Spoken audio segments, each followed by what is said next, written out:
Welcome to Table Talk, the place for deep conversations in the Geekverse. And trust me, when we tear into a subject, we go deep.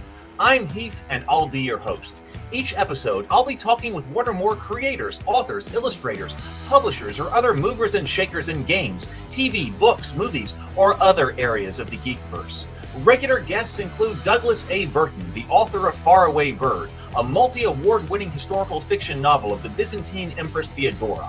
He's also the author of The Heroine's Labyrinth, an alternative story structure to the hero's journey that often occurs in stories with feminine heroes.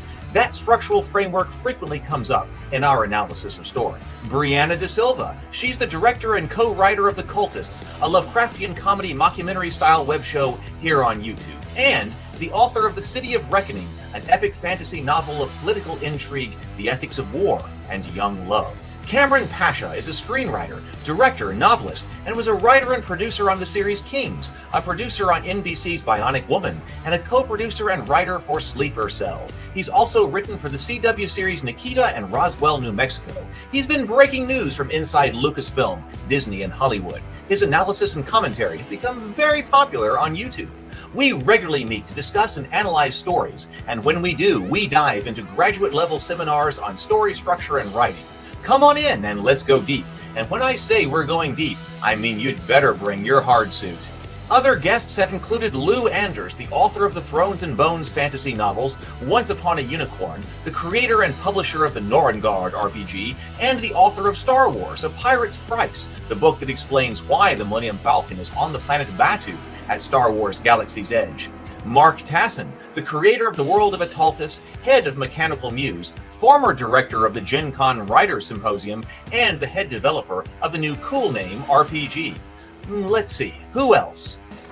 Bond. James Bond. Well, not James Bond. Not yet. Maybe soon, though. But I have interviewed Jamie Stegmaier, the founder of Stonemaier Games, crowdfunder extraordinaire, and publisher of many hit board games like Scythe and Wingspan. Brian Colin, sculptor of the World of Revelo Monster Busts, and the creator of the Vast Grim Dark Horror RPG.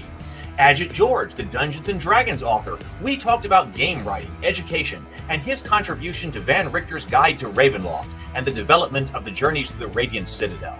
I am Hela, Odin's firstborn, the commander of the legions of Asgard, the rightful heir to the throne, and the goddess of death. Well, actually, that interview got rather spicy, so I think I'd better just keep that one to myself. Kate Wilson, a YouTuber, actress, host, and prolific geek guru who's now working to make a new show dedicated to the world of tabletop gaming a reality. So buckle up and get ready for a wild ride, because it's time to explore the worlds of tabletop gaming, sci-fi, fantasy, and all of geekdom through the eyes of those who are making things happen. Atomic batteries to power. Turbines to speed. Roger, ready to move out.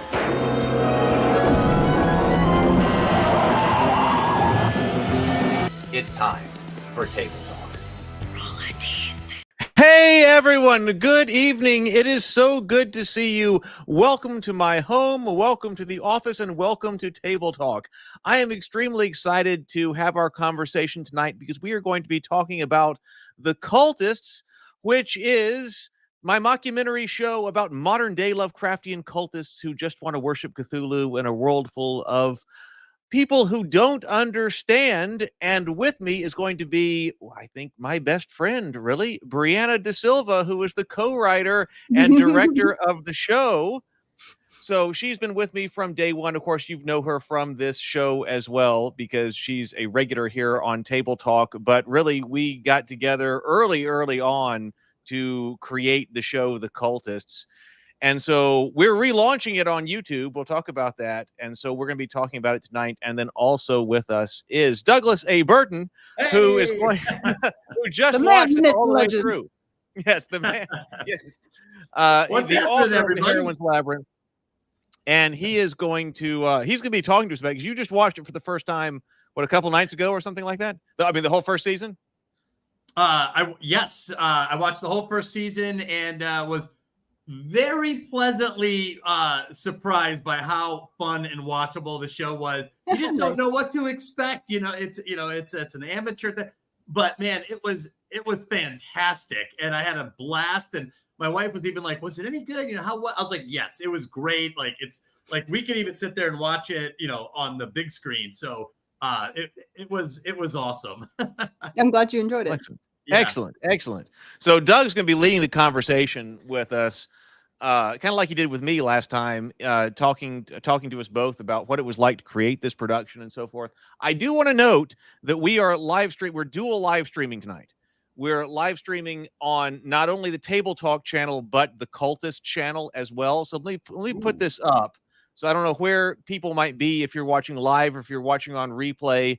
But first of all, I do want to bring up that the Cultists YouTube channel, that Brianna and I have been relaunching the Cultists. Brianna redesigned all of the graphics for the YouTube channel. Not only is she the director and the co-writer, she's the graphic designer. So when you're looking at all of these different thumbnails and so forth, she was the one who put this together and designed the channel art and things like this. So if you're looking for the show, it's on its own channel. So I'm going to put this in the chat here, the Cultist channel. So if you're over here on Table Talk, but you have not seen the show yet, I'm sorry? Can you not subscribe to your channel? Oh, I can. I can subscribe, but I opened this up in a private window, so it. Oh, okay. It's a fresh view here. So that's what's going on, because I've got several things to show. So this is a private window, but yeah, okay. So if you're over on Table Talk and you have not yet subscribed to the Cultist YouTube channel, please do so. We got 2,530 subscribers, 2.5K. roughly. Yeah. On Nice. this. And so if you scroll down over here, you will see, we'll pop season 1. There we go. There's a playlist right here for season 1. You got the trailer right here, and you can go through the complete first season. The first season's only an hour long. It's 10 episodes, but each episode is these episodes are 4 minutes and 30 seconds up to about 8 minutes or something like that. So the entire season is about 5 or 6, something like that. Yeah. Yeah. So you scroll down, you get that. You will also see there is commentary from me, and then also commentary from Brianna. Brianna did commentary on the entire first season. So if you want some behind the scenes discussion beyond what we do here, there's behind the scenes footage of the show from both me and Brianna. I've been putting together music videos. I got a preview of a second music video I want to show tonight whenever it is appropriate. But whenever it's appropriate. Leon Skies, I cut his music just as its own music video right over here. So that's there as well. All there for you to enjoy. So there's there. If you are watching on the Cultist channel, then this is actually an episode of Table Talk, which you need to come over to. So Table Talk, we talk here. Hey, Druden Fuzz. Druden Fuzz is here. I need to say hello to everybody. Awesome. Hold on. But Table Talk YouTube channel, which is right here, which is where we are live Tuesday nights and sometimes Thursdays, but mainly it's been Tuesdays around here. Waiting for the Good, Evil, and Satanism to get to 666 views. It's so close. We're at 648 views on Good, Evil, Satanism. Once that happens, you need to screenshot it. So but we've got the Heroine's Labyrinth, the discussion of Doug's book, which is his alternative to the hero's journey for feminine heroes. We've been talking a lot about that. Yeah, Robert was just talking about how much he enjoyed our discussion, Brianna, about the Iliad. Doug interviewed me. We've been talking about the House of the Dragon over here. We've got Arcane over here. Yes, there's a Best of Table Talk over here. We've talked about a lot of Star Trek. So if you are just on the Cultist side of things, come over to Table Talk because there's a lot going on here. Come and join our cult over at Table Talk. Yes, and the cross-pollination of all the channels, as Sable says. Let me also give you 2 other links that I've got right here. Oh, wait, this was not right. There we go.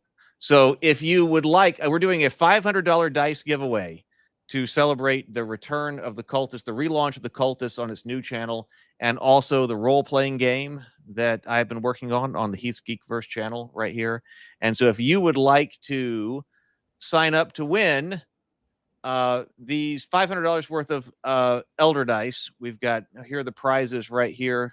Beautiful dice and magnetic spellbook boxes. Sign up to win. $500 worth of Elder Dice.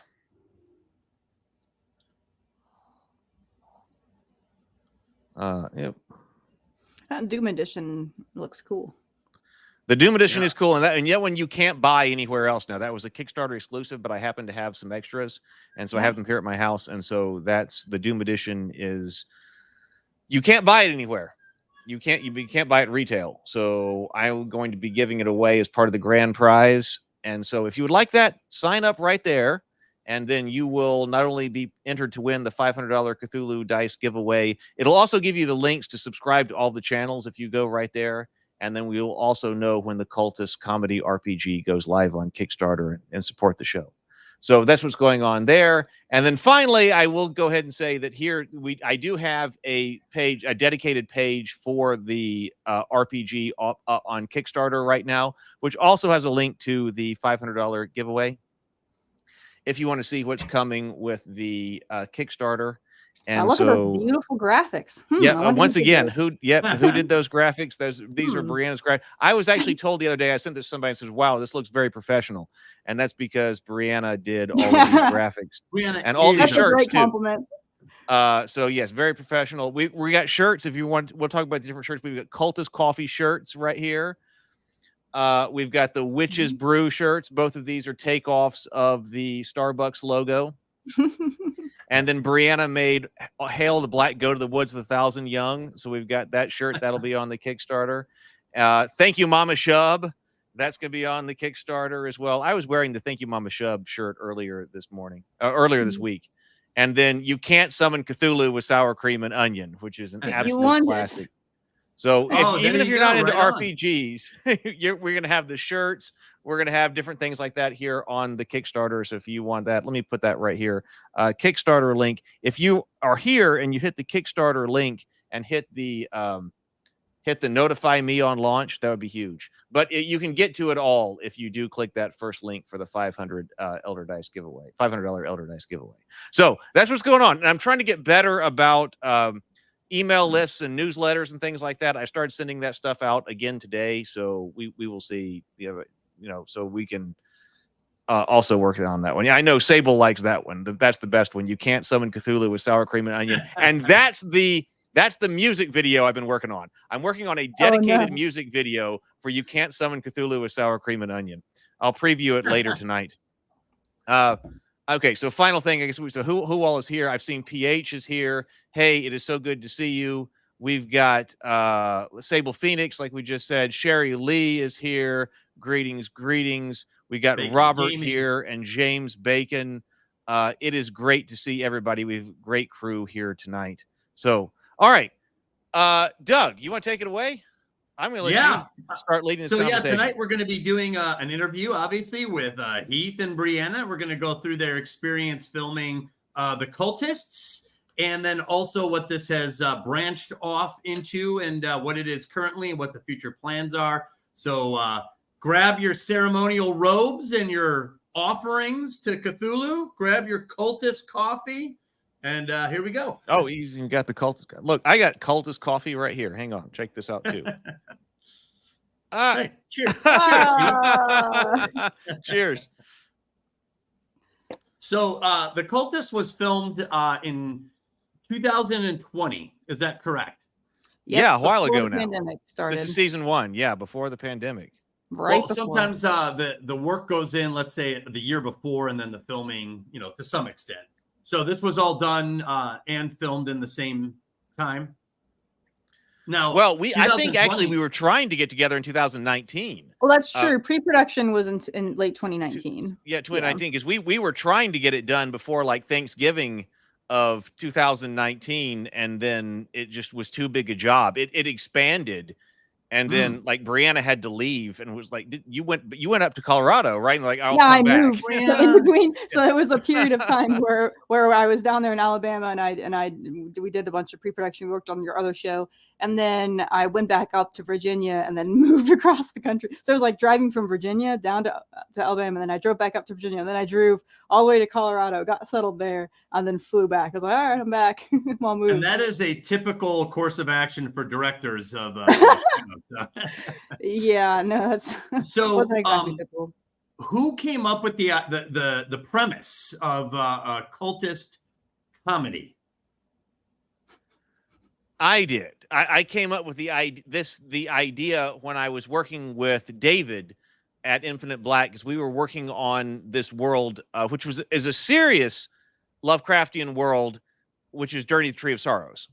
Journey to the Tree of Sorrows. And so we were writing stories in that, and we even put some of the stories out on the Journey to the Tree of Sorrows YouTube channel. But as I was writing all of this, one of the things I love about the Cthulhu mythos community is that even though there's the serious side to it, there's also a lot of lighthearted side to it as well. It's like almost like an inside kind of joke when you find other people who, are into Cthulhu and know what it is and things like that.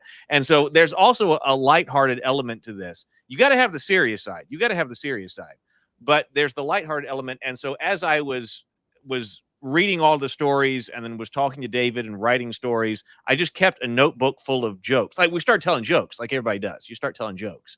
And then I was like, man, these are too good to just lose. And so I started a notebook of jokes. And then one night at a bar, I said, you know what? I'm just going to take this notebook full of jokes and I'm going to see if I could possibly construct it into a web series. Like, could you give some kind of narrative flow? So what was the original? Because I could see the temptation being wanting to make something kind of dark and foreboding. I could see that being a temptation. What was that the original plan? And then you kind of decided it was a better idea to go for the comedic side? Or were you like, the comedic side is where the gold is? Were you there right away? This was always intended to be comedic, because we had, originally the idea was, okay, let's learn how to shoot some kind of show and let's just learn so that later we could do a more serious, like, scissor reel for a show. So like, okay, then we'll do the serious stuff later, but it'll be easier to shoot the comedic stuff first. Okay. And when did you get the idea to not just do something that's comedic, but to approach it from the style of a mockumentary? I think that was at the very beginning, because I was heavily inspired by The Office. I think the initial draft was mockumentary style. I think that's how you described it to me. Yeah. I think it was. So you came up with the premise while at Infinite Black, and this was kind of a back burner idea, like something you wanted to do at some point. When did you approach Brianna about it? Like, how deep were you? And how did it I was about halfway through. I was about halfway through the script writing. I don't remember whether that was weeks or months, but I went, I think I've taken this about as far as I can take it. Hey, Brianna, why don't I throw this to you? And that's when I offered for her to come on and be a co-writer. So I was about halfway into it. So some of the characters are hers. Yeah, good. And Brianna, was there any when he pitched it to you? Were you like immediately like, oh yeah, or were you like, wait, this needs work? I feel like it's a relevant part of the story to explain kind of where I was in life when he brought this to me. Because basically, I'll give a sort of a brief backstory. I'd known since I was 11 that I wanted to be a filmmaker. And I'd been doing, various things as you do, like, making things as a kid, with my friends and siblings. And when I was in my late teens, I was in an internship with a small film company out in Virginia. And I was going to go to film school. And my mentor at the time, he sat me down with my parents and he was like, no. I will teach you everything that you need to learn about filmmaking, through this internship. Like what you should go and study in school is some other skill, something specifically because I wanted to be a director. He was like, film schools aren't always that helpful for directors. It's great for learning the technical skills or whatever. And I ended up studying graphic design, and I was like, oh, that's a thing that I'm interested in. That can be another form of income. So I graduated, came back to Virginia, was working full time as a graphic designer, not doing any filmmaking. And it happened to be that was also in like the Christian filmmaking world, and I no longer was a Christian. And I had this crisis. I was like, I don't know what I'm doing. Like, I know what I want in life, and I'm not going in that direction. I'm not doing the things that I want to be doing. And I got really burnt out too. It was kind of like a corporate-y kind of a world, and I struggled there. So I quit my job, did a bunch of traveling, ran out of money, crashed at my mom's house at 25, depressed. Like I was like, I don't know what I'm doing. And I had no direction. I had nothing. I had like some dumb job that I was doing that was just like helping me kind of like de-stress my mind. And then my friend Heath reaches out to me out of the blue, who we had known each other through Twitter as writers. And I think at that point we'd had like at least one Zoom call where we talked about. So, yeah. Oh, yeah, you guys had not actually met yet. We hadn't met in person. No, we had not met in person. No. But we talked face to face via technology, you know, and so Gotcha. we talked about like, you know, what we were interested in, and we talked about both our interests in filmmaking. So I was on his radar as someone that wanted to do filmmaking. And yeah, so then he reached out to me and was like, hey, I'm wanting to do this.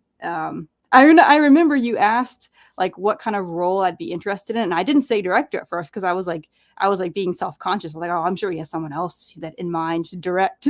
and I said something else, and he's like, well, would you want to direct? And I was like, oh yeah, yes, I would.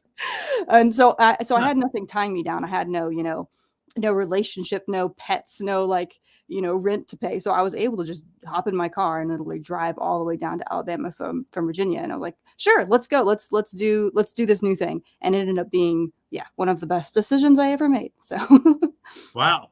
Yeah, it seems like this has obviously lasted, you know, the relationships that were forged, it has, yeah.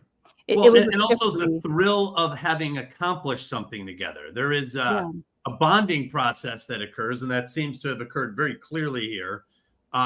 So Brianna, you were in, let's say, a darker place, you know, a little aimless perhaps, and this gave you a nice target to aim for, you know, or I should say something that was like right in your wheelhouse for interest and an opportunity to do something with that.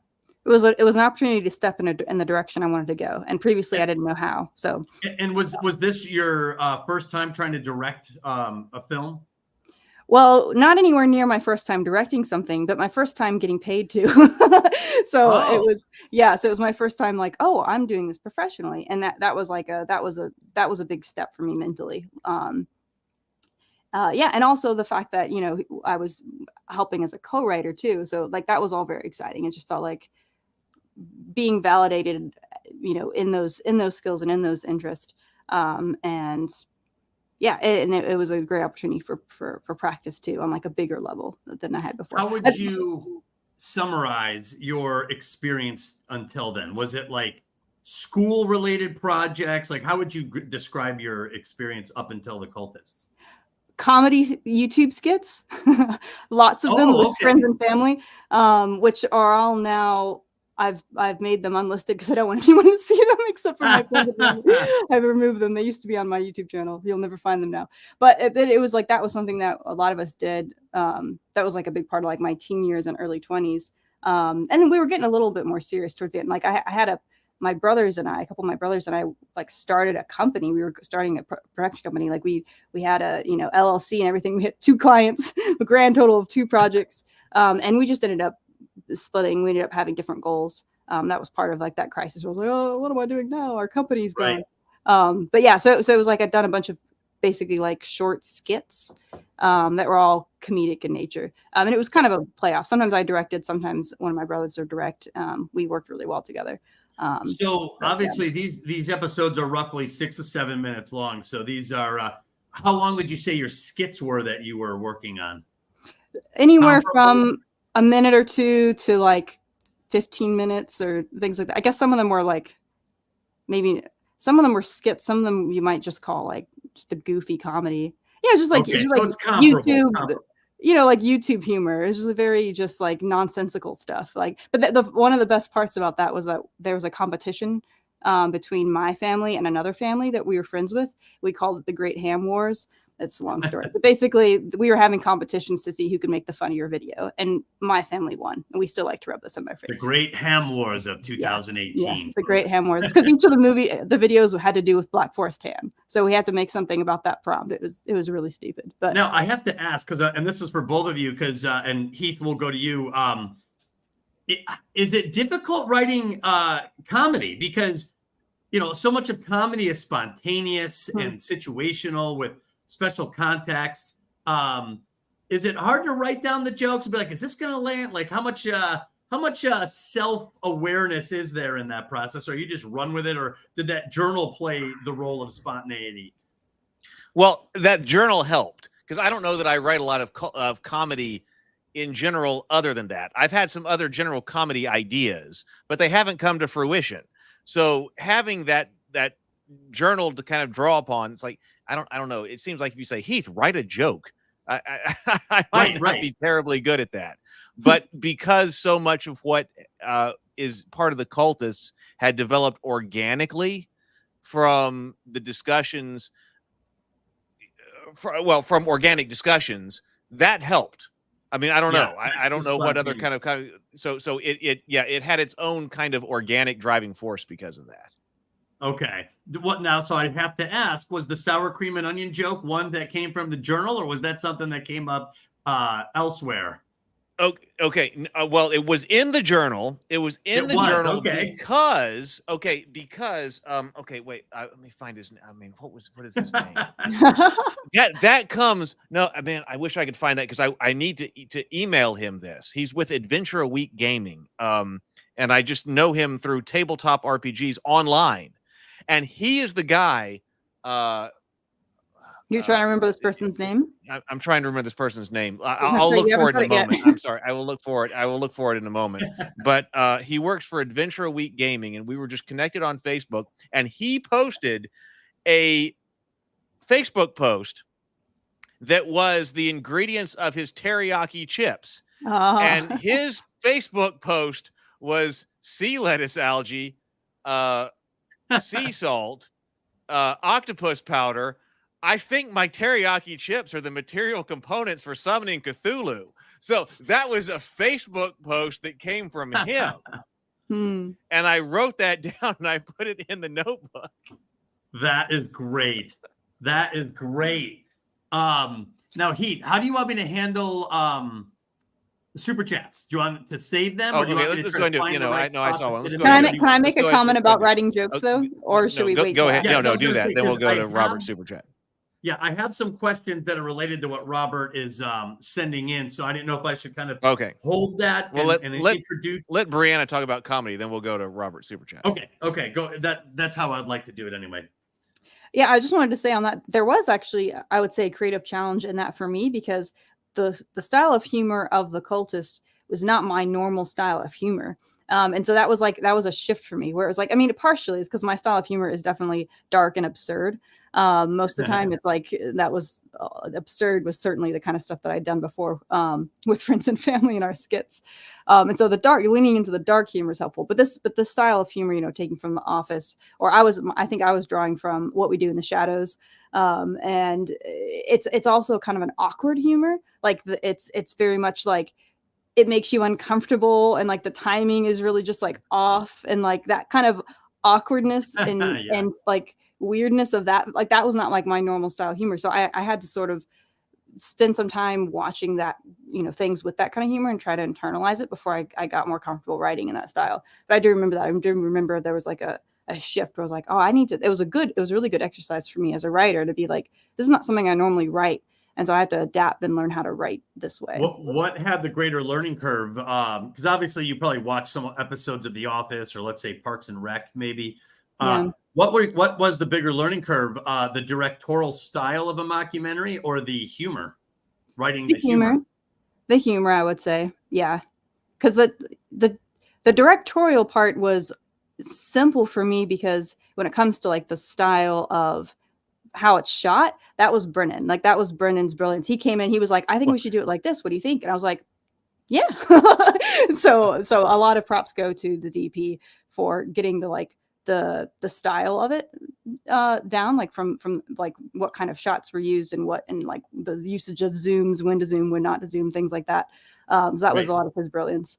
But yeah, so the visual adapting of the humor was, I would say, less difficult from directing perspective than it was from a writing perspective. Gotcha. So that makes sense. I want to say so that's actually very interesting, Brianna, that you were talking about drawing from What We Do in the Shadows. I had never seen What We Do in the Shadows when I created the Cultists. I was more inspired by The Office, but Brennan new Parks and Recs. So Brennan Yeah, is we our all were director drawing of from different photography. things. Right. Yeah. So we were all drawing from different mockumentaries. So this ends up with a blend because Brennan was very familiar with Parks and Rec. And so when you look at the cinematography, that's going on, Brennan drew from Parks and Rec for the actual visual style. So it's a blend of all three. It's a blend of these popular mockumentaries. And that's perfect because then you get a little bit of dynamism there from different influences. While we were I just want to mention one more thing, if you don't mind. Because I remember while we were working on it together, because the process was like Heath had his thing, he threw it over to me, I wrote some stuff, and then we came together physically in the same space, and then we were writing it like in the same room together, changing things, discussing it. And then sometimes it'd be like in the evenings to inspire us, we'd go and we'd watch some more like mockumentary type stuff. Do you remember that, Heath? Because we watched. Yes, I do. There was that one show. I think we only watched one episode of it, but it was pretty funny. It was, well, I think at the time I didn't laugh that much, and so I was like, I don't know if I like this that much, but I did laugh once very hard. What was that called? I really want to go back and watch the rest of it. Was that called Life's Too Short? Life's Too Short. Yep, that's it. Okay, yep. I know. I watched that with you, and I was like, I don't think she appreciated that. But yet, that one is a dark mockumentary. It's dark. I need to go back to, because this is basically someone who's he's a little person in Hollywood, and he's just making fun of the experience of just everything related to that. And it's a lot of self-deprecating humor. But there was the part with the tumor. It's Warwick Davis. It's Warwick Davis.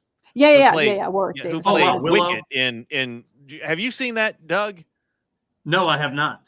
Okay, well, it's a mockumentary with Warwick Davis in it, and he intentionally makes himself out to be like the worst person. I mean, like that's and there are other people though too. Johnny Depp has an appearance, which is also Johnny Depp is in it. Johnny Depp acts like this absolute asshole of an actor, and he just like storms out. It's so funny. I love when actors role play themselves as complete a-holes. Well, that's what that show is. Yeah, that's great. I love it. I should go back and watch it again. Since we're on the topic of humor, do you mind bringing up Sable Phoenix's super chat first? Don't worry, Robert. You want to bring up Sable? No, Phoenix we'll first? never do yours, Robert. Okay, Sable Phoenix first. I've got a few lines of question that are in league with Robert, so we'll get to that shortly. So Sable says for $10, there's a subtle line between absurdist and satirical humor. The Cultist does strike me as subtly satirical, as the best satires always should be. Was that intentional to be a subtle satire, or was that more incidental, a natural outgrowth of the style of humor you guys were just doing on your own? Do you want to answer first, Heath, or should I answer first? Because I'm curious to know if we have the same answer. Absurdist and satirical humor. The Cultist does strike me as subtly satirical, as the best satire should always be. Is this intentional? Okay, so I would say there's absolutely an absurdist element to the Cultists. And in fact, I think I've described it as absurdist humor before, as I've been talking to I think as I've been in discussion with it. Okay, this is an absurdist style comedy. So I would say that there is undoubtedly an absurdist side to this. However, now, especially as we got into season 2, but some in season 1, but especially as we got into season 2, we'll do this again for season 2 later, because season 2 is hasn't been relaunched on the new website yet, the new cult YouTube channel yet. But I would say some in season 1, but especially as we got into season 2, there is another layer of the show that is darkly and subtly satirical of different things. The surface level, I think, of the humor, especially in the early episodes of season 1, because when you watch the early episodes of season 1, originally the show was intended to be something that was highly episodic, that was like sketch based, that every time we were just going to have the characters in some different kind of absurd situation that they were dealing with. And you see that most in the early episodes, like episodes 1 through 3 and 4 of season 1. And then you start to pick up a bit of a more, not episodic, but a chronology, across episodes that you're telling a story later on.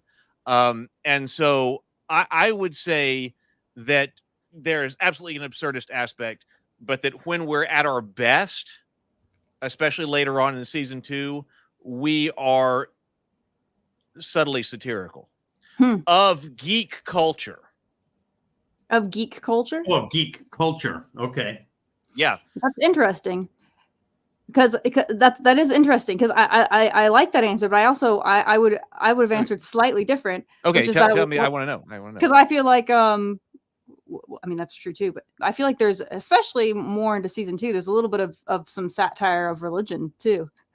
Well, yes, there's a satire of religion. Specifically of like satanic panic, I would say, like that element of like the reactionary, fear-based, religious reactions to geek culture and to things like D&D and things like that. That definitely comes up in season 2, but there's a little hint of that here too, especially like the first episode with the moms freaking out, and like some of the ways that we handle some of that humor is a little bit poking fun at like satanic panic, I would say. It absolutely is. It absolutely is. When I was thinking about geek culture, I talked about this with Chris Gore, actually, which is on the channel, that, in a certain sense, okay, the absurdist part of this is the Lovecraftian part of this, and the casting, trying to cast spells and all of that. But on the other hand, if you're thinking about the cultists in their best light, which is hard to do, but if you're looking at their best light, they are people who love what they love. They love being in a cult.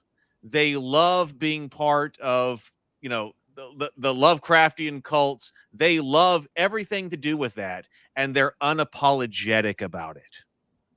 And that especially comes up, I think, in the second half of season 1, but especially in season 2, that you're looking at what do you do when you have some type of subculture, and in this case, it's an absurdist subculture that's played very large.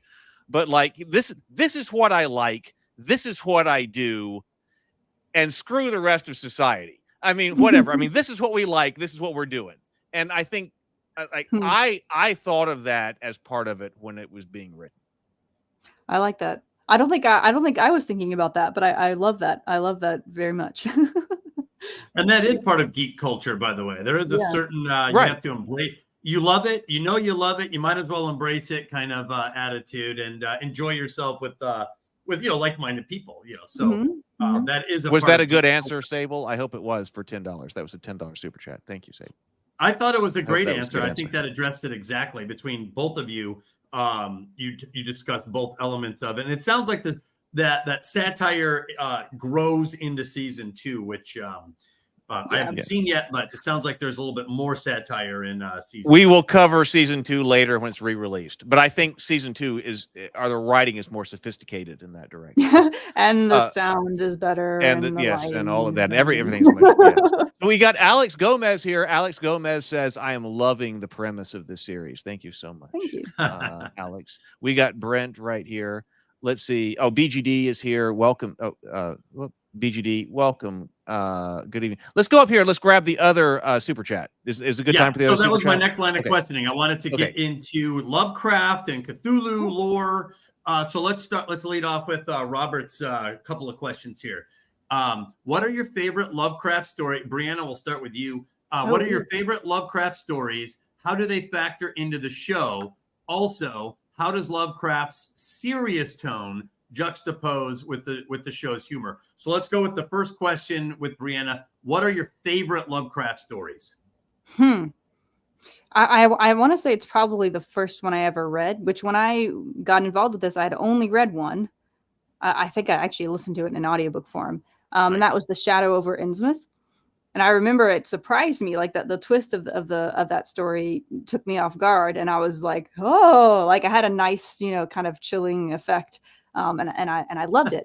There are very few, I'll be honest, there are very few of Lovecraft stories that had that effect on me still. Like there's a whole this is another topic, but there's a whole essay I've written on my blog talking about my relationship to Lovecraft and kind of my, I guess, disagreements with him, and how my own personal writing is often, in some cases, in response to his. That's another topic, but but yeah, that one did something for me. And I love the fact that that ended up being the one that's referenced the most. I feel like in the series with the people with the fish on their heads. But yeah, because once I got involved, I basically just like I binged as many Lovecraft as I could. I don't think I've done every single one of his stories, but I've certainly done most of them. Well, his stories are a lot. There's a lot of them. Yeah, he's pretty prolific. Yeah, now, so I think I got through the like most famous ones. I think I did. So, of your favorite Lovecraftian stories, how did they factor into the show? Like, can you think of some specifics where something you read kind of slipped directly into the show, or was it a little bit more generalized? That was really honestly more Heath. Yeah, I have to have him answer that because it was a lot of him having these references, and then I needed to do the research to catch up and understand the reference.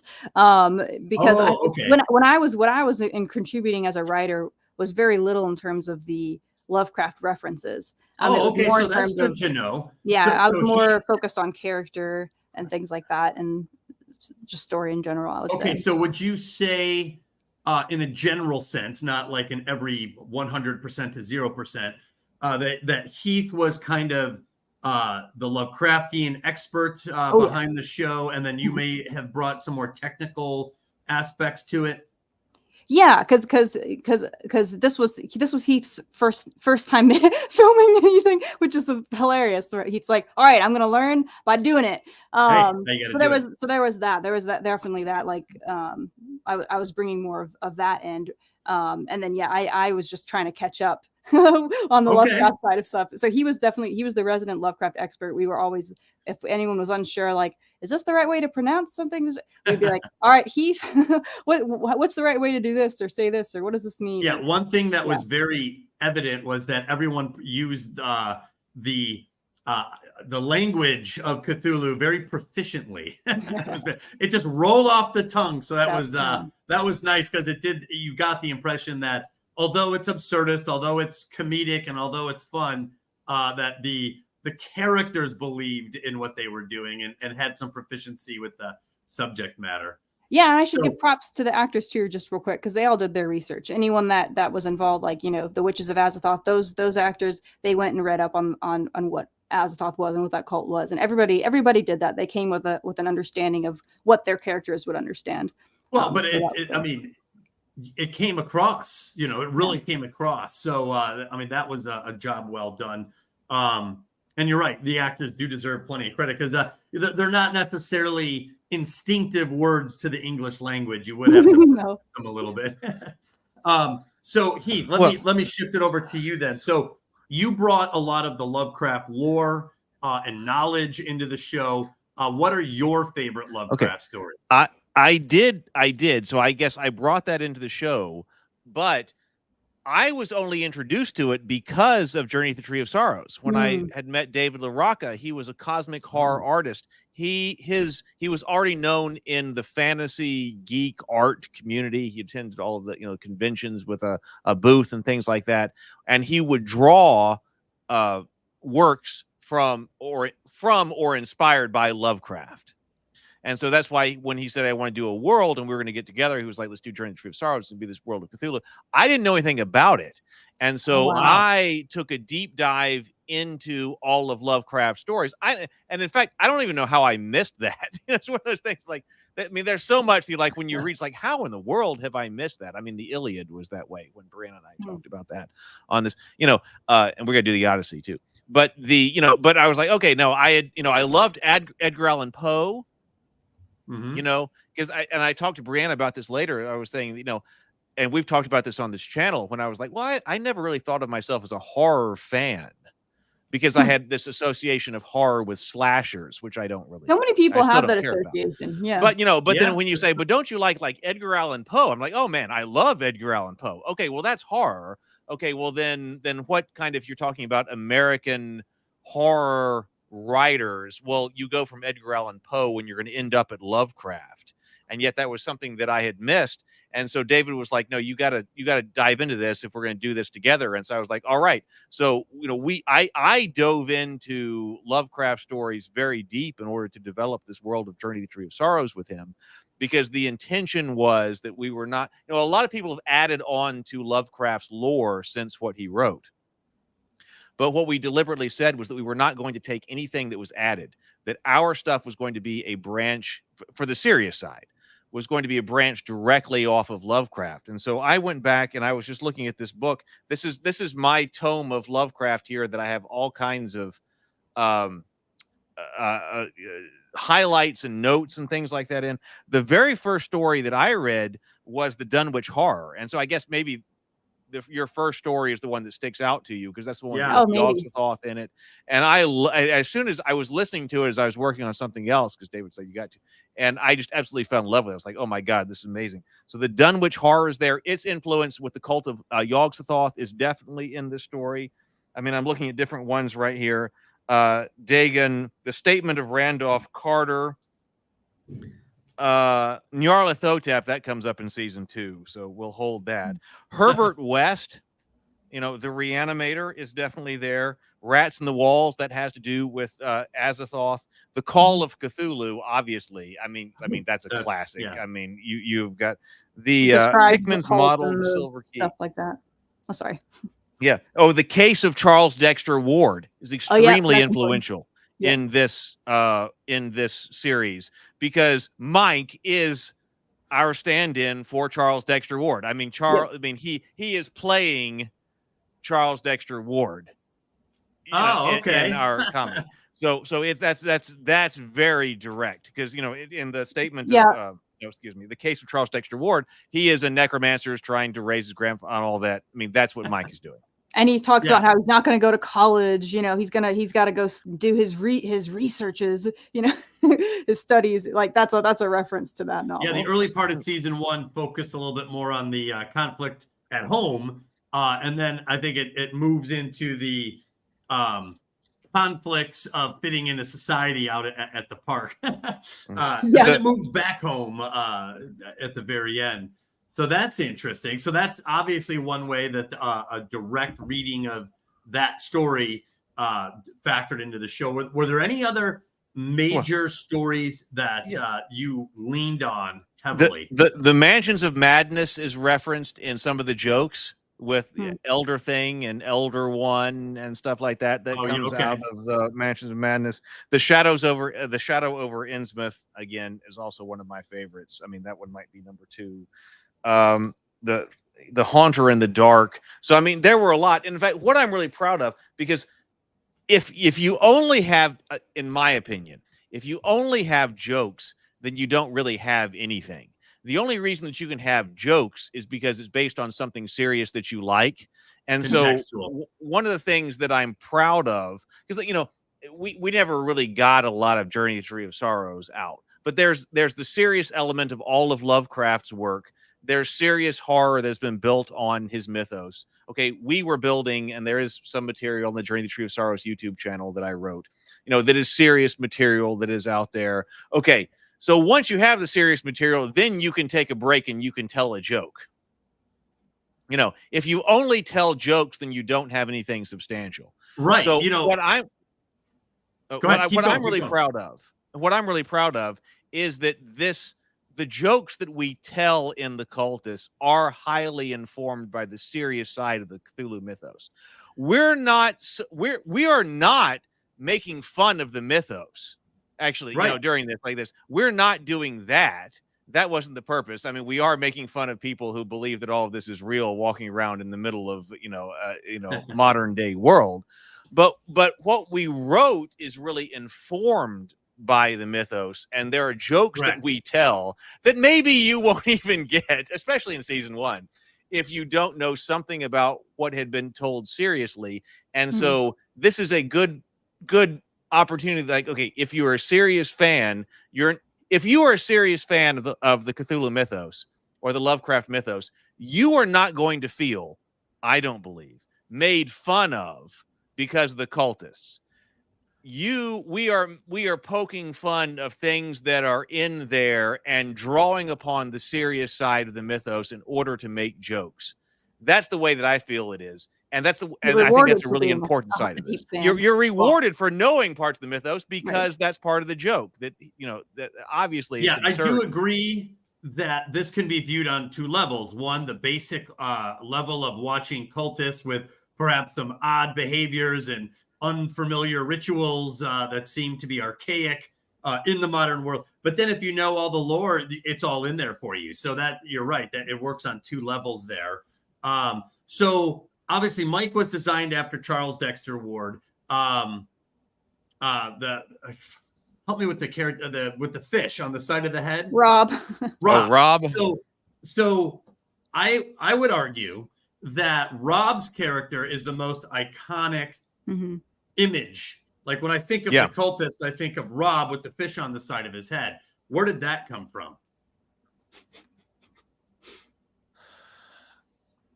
I don't remember what the genesis of the idea. I mean, but I think that was very early on. Yeah, early on there was an idea that they were character going to with a fish on the side of his head. That was early. It wasn't necessarily like a distinct. The character, like distinct character of Rob, wasn't exactly there, but there was an idea that there was going to be people doing that are like, what's the idea behind that? That like through osmosis, you're soaking in the spirit or powers of this animal, or like I was just laughing. What's the thinking? It's just because it's just stupid. It's just like, he really wants it to be a fish. He really wants to be, which is one of my favorite jokes in here, because it's like in the Shadow over Innsmouth, to discover that you have ancestry of these people, these fish people, like that's a horrifying thing. That's like, oh God, like, oh no, I'm starting to turn into one of them. I'm going to turn mad. And so for someone to be like, oh, I wish I could be one of those fish people. Like I really hope my grandmother was like, that's absurd. It's really ridiculous. And the fact that he wants it so badly that he can't accept the fact that there's no signs of physical transformation on his body. So he just puts a fish on his head to be like, it's close enough. Like it's just absurd. Like, I don't think there's much more to it than that. And it immediately cues you into anyone who is part of that cult. Yes. Do they have a fish on their head? It's like wearing a cross necklace. Exactly. It's like wearing a cross necklace. I don't know how much. I mean, we could have probably leaned in on that more, but we've got the Witches of Azathoth. The cross doesn't decay on your. We got the Witches of Azathoth who have the, like the classic witch hats, and in season 2, the brooms. I don't know how I missed having brooms in season 1, but they're the Witches of Azathoth. Mike, I deliberately costumed in a monk's robe with the cowl. With the drawing upon the idea of the knowledge of Yog-Sothoth and things like that. And then you have the fish on the side of the head. And even Rob's toga, which is the reference to the Philistines, because Dagon was Philistine god, and he references, it's all been downhill since the defeat of the Philistines. Yeah. That he wears this toga. So, so it's very different from what Mike kind of wears. And so the visual aspect of what they are wearing as cultists could have even been played up more, but it's certainly present with the cult of Dagon. Now, did you film season 2 immediately alongside season 1, or were there two different efforts? No, I don't think, by the way, we answered this full super chat question. Okay. Sure we don't use it. Oh, did I miss something? Roberts? There was a second part. How does Lovecraft's serious tone juxtapose with the show's humor? Oh, I thought we had covered that. I thought I was in. My answer to that second part was that I didn't want to be dismissive of Lovecraft's serious tone. Right. Because I appreciate the serious tone. And if you don't have something serious, then you don't have anything to make a joke about. And so I wanted people who appreciate the mythos to be able to appreciate the cultists, because it's an absurdist take on the stuff they know, but it's not making fun of them or the mythos. Right. And I got that. That was the response. The idea is you have a real anchor in the middle, and the humor kind of revolves around that anchor. If it's only humor, it can get to be awful quickly because there's nothing to ground it. Like, I would say a great example is, Thor Ragnarok was pretty funny, but it still was anchored by, some of the good stuff in the MCU. And then by the time you got to Thor: Love and Thunder, it was just jokes and jokes and jokes, and it was unwatchable. You couldn't even watch it. So anyway, yeah, I thought that was great, and I think that's a great answer. So did you guys have a plan for an overarching arc to season 1, or was it a little bit more spontaneous in that regard? Yeah. You want to answer? Or do you want me to answer?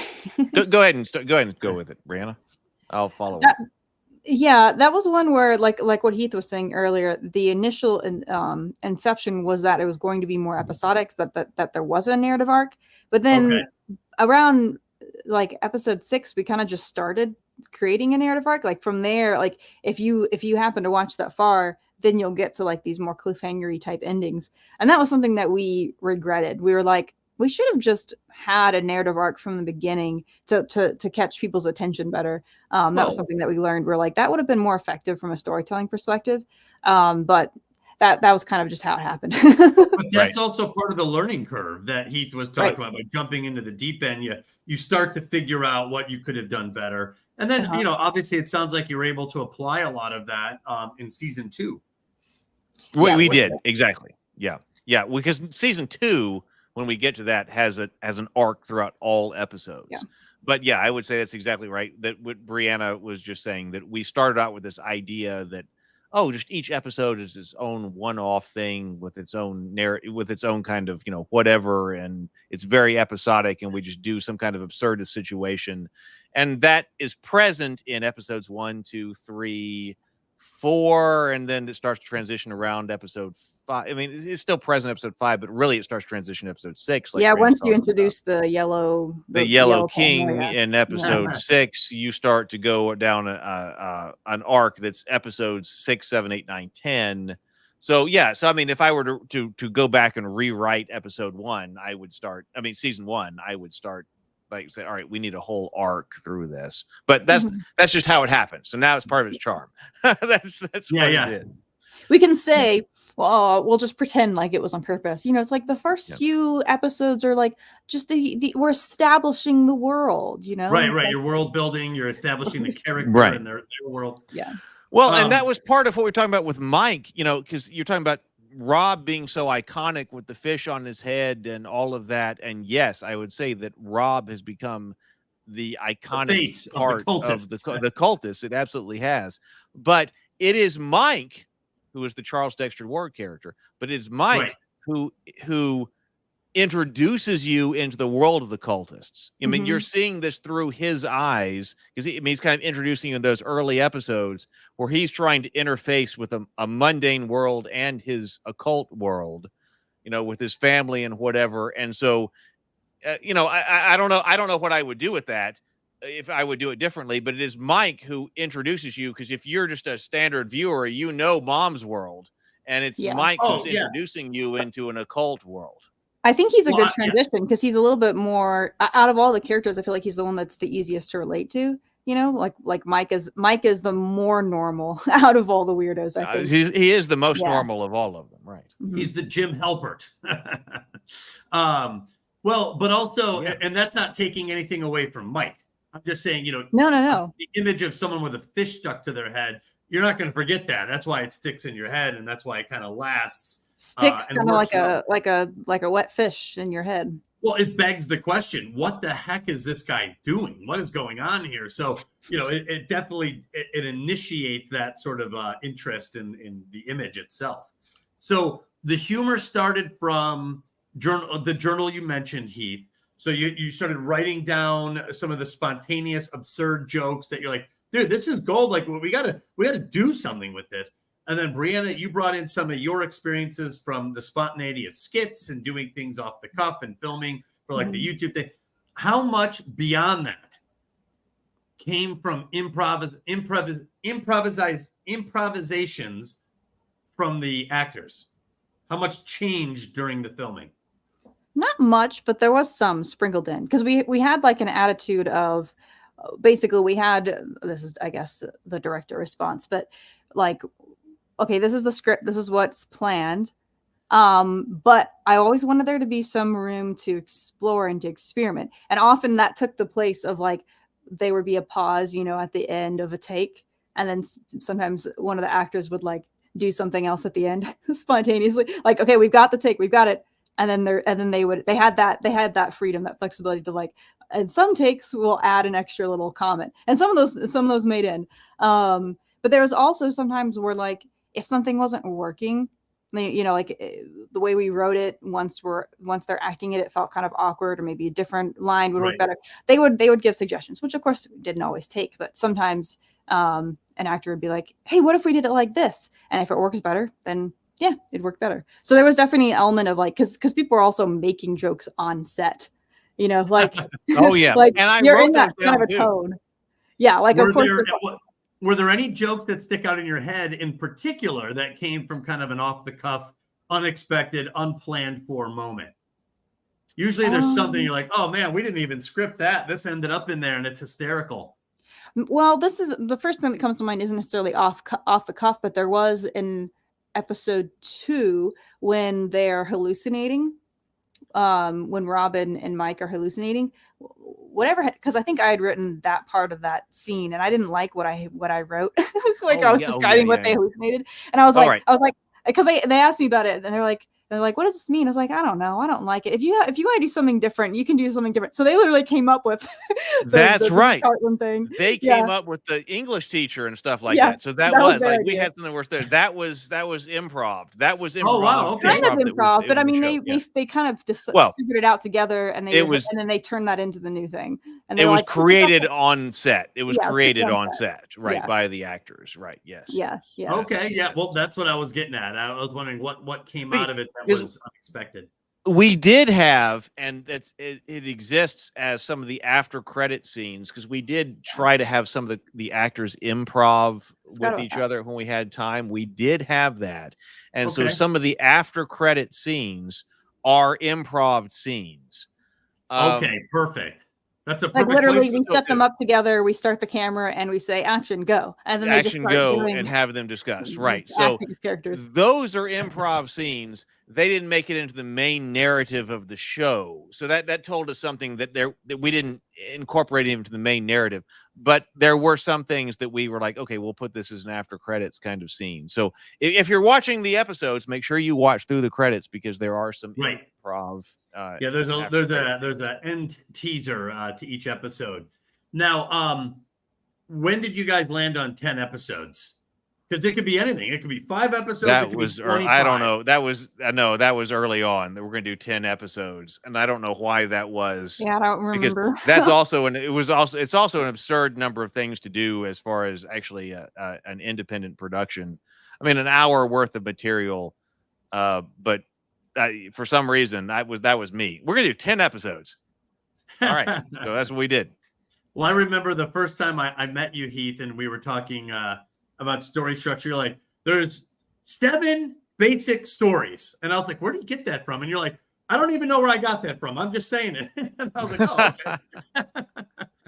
That was great. So it sounds like you're like, we're going to do 10 episodes. Well, I think there's the value to defend some of Heath's strategy here. I think there's value in just kind of committing to something. You're like, sure. It could be 8 episodes. It could be 12. It's like, let's do 10. Sometimes that's a good way to just kind of make a decision, box yourself in creatively, and then you work with it. Right. It's we did 10 episodes of Dinner and a Board Game. Yeah. And then we did 10 episodes because that was an unscripted show, and then we did 10 episodes of The Cultists. So that was just my number. It's like, okay, 2 is too few, 20 is too many.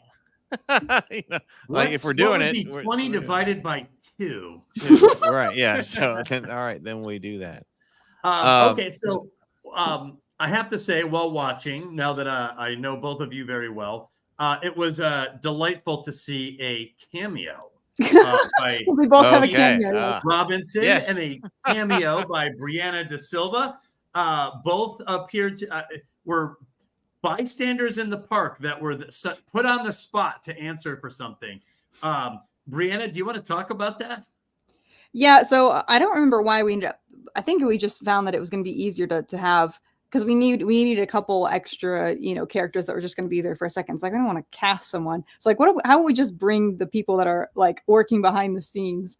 And I think everyone appeared except one person. One cast member was like, I don't want to show my face.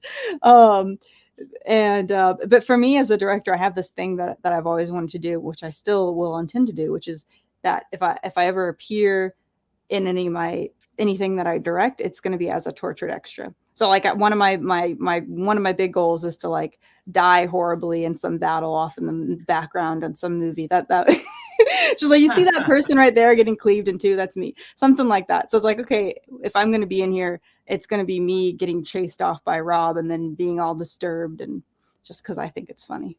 So did the actors feel like you guys were stealing the show with these cameo scenes? No. So there's 10 episodes. No. I'm totally kidding, guys. So there's 10 episodes, which we'll start with you, Brianna. You've obviously had plenty of time to watch these, and you probably know a lot of them very well. What is your favorite episode? Oh, let me think about that. If you have to pick your top 3, we could do that too. But if we can, narrow it down to your favorite. It's easier for me to think about favorite scenes because, like, favorite scenes works perfectly. I have 3 favorite scenes. My favorite, I think my favorite episode is probably going to be, I'll answer both questions, but I'll answer the scenes first. Okay. I really love the scene when they're all arriving for the orgy, and and that was Brennan's idea to make that a oneer. And that was part of what has made me as a director fall in love with oneers. I love oneers so much because they have so much energy to them. And that one with the whipping back and forth as each new character comes, like there's just, I guess it wasn't a perfect oneer, but it was almost a perfect one. Like it was there's so much fun energy and dynamism to that. Yeah.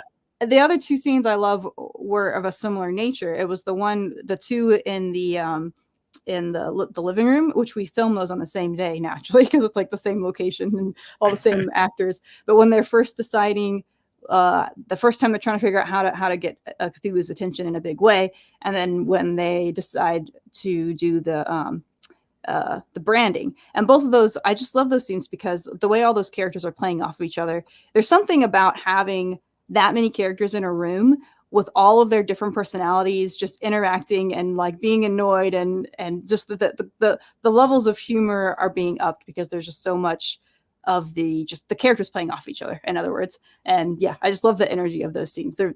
I found them to be very fun to watch afterwards. And there was a big lesson that I did learn though in one of those, as a quick aside, which was that because it was on that day, that was one of our earliest days filming, and we didn't rehearse it that much. So there was like a bunch of wasted takes that was just us rehearsing. And so after that, I made sure to rehearse a little bit before we would shoot, because it was like, yeah, we had to like get our rhythm down, make sure that we're like, we got a good rhythm, and now we're ready to shoot, especially for the comedic parts. But yeah, my favorite episode would probably be the orgy one. I forget what the name of that. I think that's episode 8. Just because it's so awkward and uncomfortable. When I rewatched it on Saturday, I was laughing the most on that one because I was like, the awkwardness of this episode is so, I'm having such secondhand embarrassment for the characters. Like it's just so uncomfortable and just so many levels. And I also just love sexual jokes. So yeah, that would be my favorite. All right, Heath. Heath, what would you say? Well, it seemed like, okay, at the time, that episode 6, the yellow paranoia, seemed to be, at the time we shot it and edited, seemed to be widely regarded as the best episode of the series by Brennan. And I mean, I thought it was you too. I mean, at the time, like that, the yellow paranoia was a fantastic episode when that's 6, when we actually start the arc. The arc that goes 6 through 10, and they think that the Yellow King is after them and all of that. So, and I still kind of think that episode 6 is the best episode of the series from a technical and kind of, even writing, kind of standpoint, that's a good, because we even thought about kind of, if we had to enter something in a film, a film, whatever, I don't know. Festival? What's the word I'm looking for? Festival, right? Yeah. Yeah. That Brennan had been talking about taking episode 6. So episode 6 was at least the time, at the original time, was like, hey, that might be the best of the technical, from the technical perspective, the best episode. And it stood alone, more or less. Yeah, and it also was the most standalone kind of that actually did something that was not part of the pre, because that was getting started. So yeah, you're right. It's a joke there was that. Follow jumping right in. You could follow jumping right in, and we could, redfish, yellowfish, redfish, dead fish, or whatever that was, yellowfish, Yellowfish. Rhyme. So I guess I forget exactly what the question was, but I remember at the time, your favorite that episode, your favorite scenes. Yeah, that one was regarded. And favorite scenes, I mean, I agree, the orgy is one of my favorite scenes, and especially to film it. I remember that, like, okay, everyone, I remember being like, we're gonna go film an orgy scene. We don't want anyone to be uncomfortable. Here's what we're gonna be doing when we're filming this orgy scene. That was great. That was but they were asking me about like what kind of sounds to make. That was. But also I have special love in my heart for episode 5, which is the one where you have encountered the witches of Shub-Niggurath, because that was our very first day on set. Yeah. We shot, and that episode happened to be shot basically all in one day. It was, I believe it was all like that episode. When you look at that, that episode, there's no cutaways to something else that would be in a different location that would have been shot in a different time. Our very first day on set was to shoot episode 5, and we basically shot all of episode 5 in one day. And so for that reason, that episode has a special place in my heart, because we all showed up at the park. We had met each other in the auditions, we had talked to each other, whatever, but we all showed up in costume, ready to go the very first day, and we shot all of episode 5. And so forever, when I look at episode 5, I'll be like, that's my first day on a film set, was the production of episode 5 with the Cult of Shub-Niggurath, which I called the battle scene.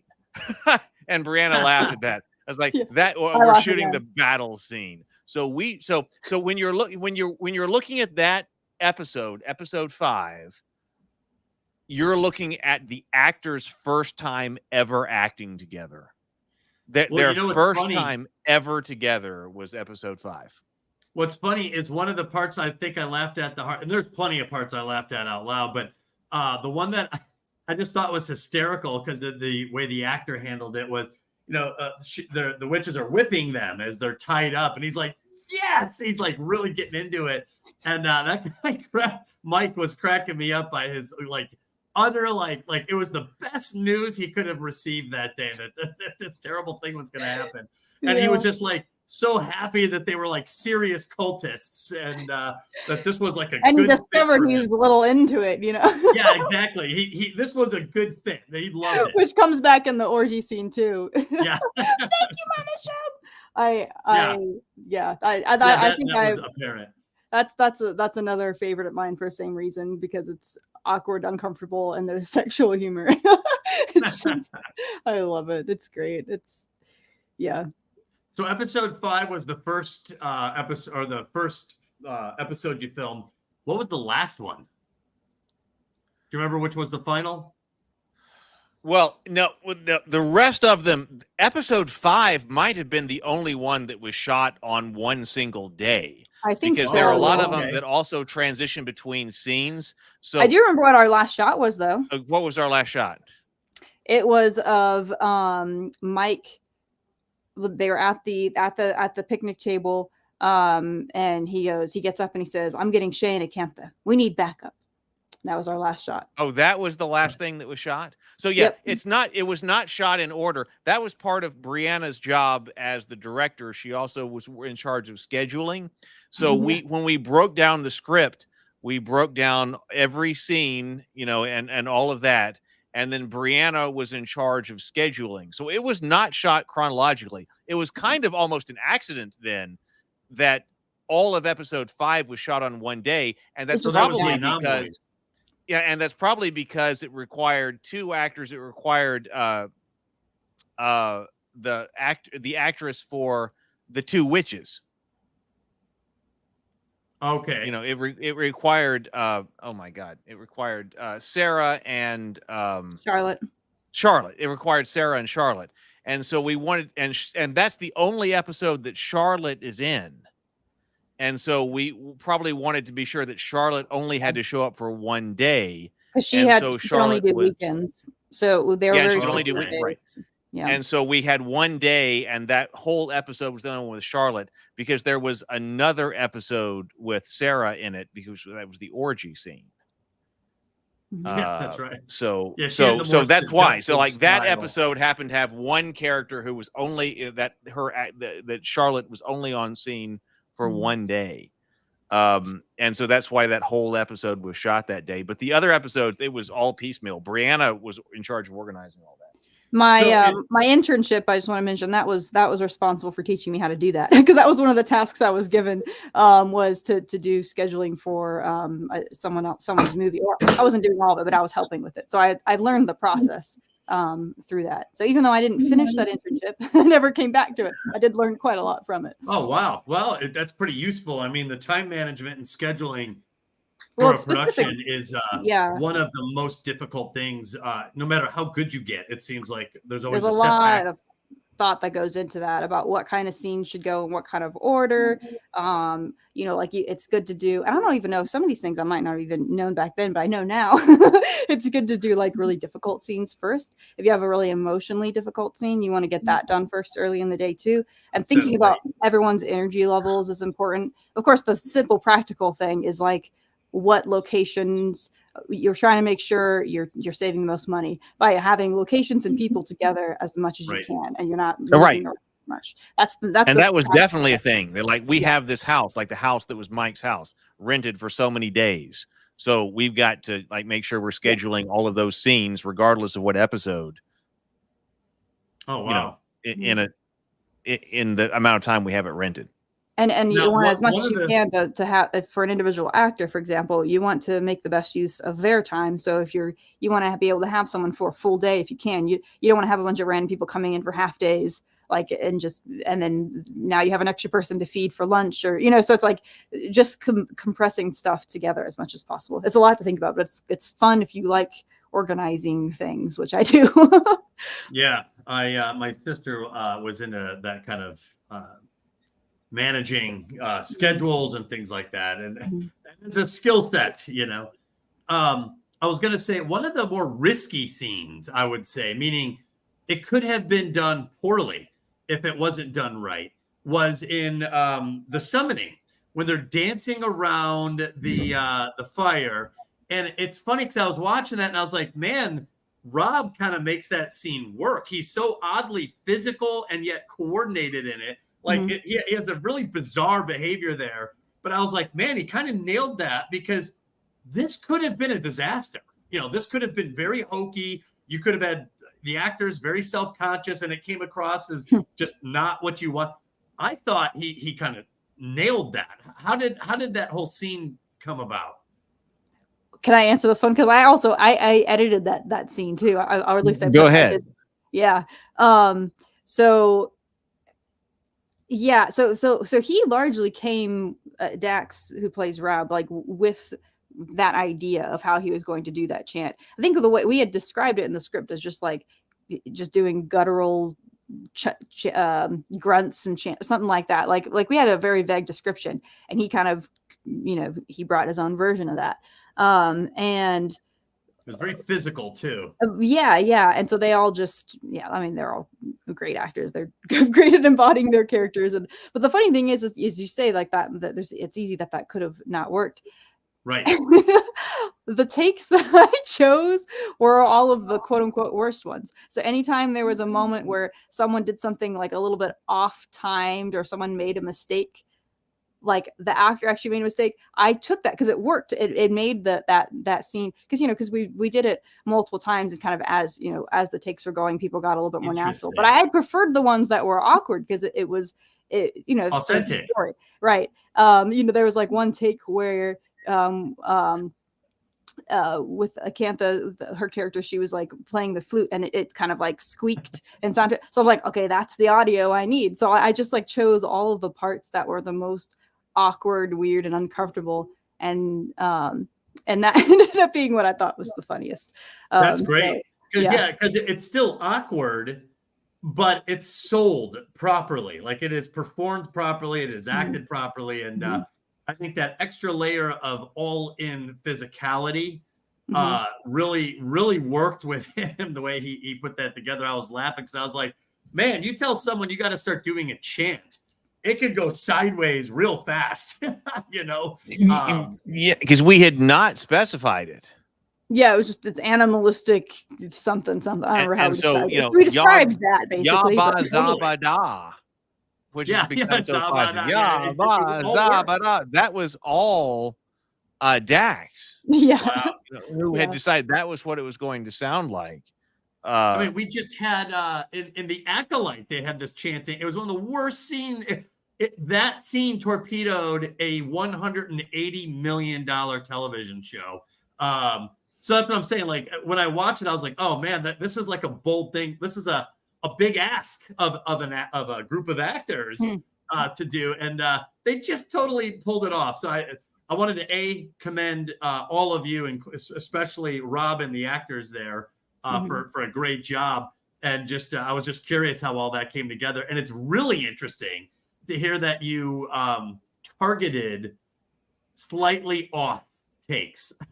That's perfect. Yep. Each take that had they were literally like mistakes. Like people made mistakes in terms of like, because they had we had it timed out a certain way that they would end and get back in their circle at a certain time. But there were ones where people were a little bit too far, or like, there was one where someone started to, because they said Cthulhu, they were repeating Cthulhu, really fhtagn, and someone was repeating, I think it was Peter who plays Mike, like he like mistimed it, like he came in too early. He's like Cthulhu, and then he kind of stopped. And I was like, "That's so funny." I'm putting that in. It's like it's just the pure awkwardness. Well, and we had watched a Vincent Price movie that was, I believe it's called. I was trying to look at. I don't remember what the name of that, but I believe it was The Haunted Place, 1963. Vincent Price, which informed the Cthulhu summonings, because this number. That movie. That's actually in a Vincent Price movie. Oh, okay. And so when you see them do this number, that's a callback to Vincent Price, which was a serious like 1963 horror film or whatever. Kind of dumb. Right, but kind of dumb. And we were like, "That's perfect. All right, here we go.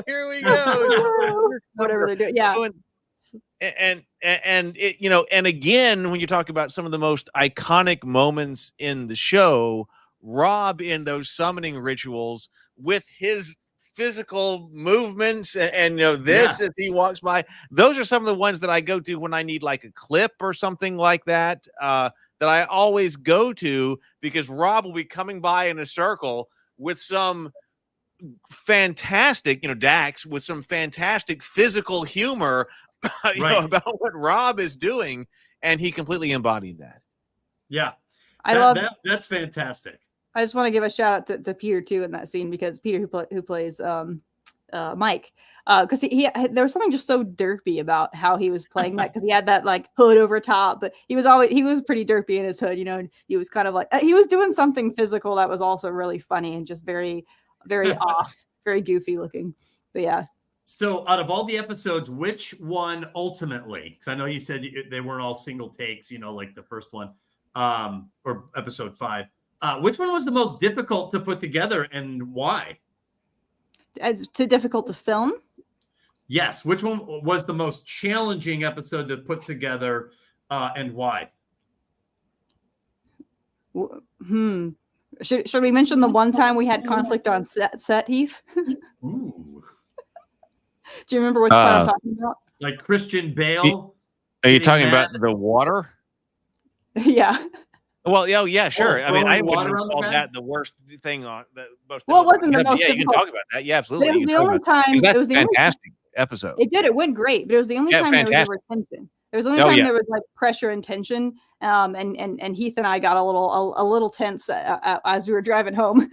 But it was fine. But it was the only time, which actually says a lot, because usually, film sets can have a lot of pressure. There can be a lot of stress. And we really did not have hardly anything that ever happened. There was that, and there's like one other minor thing between two other people, but it also got resolved.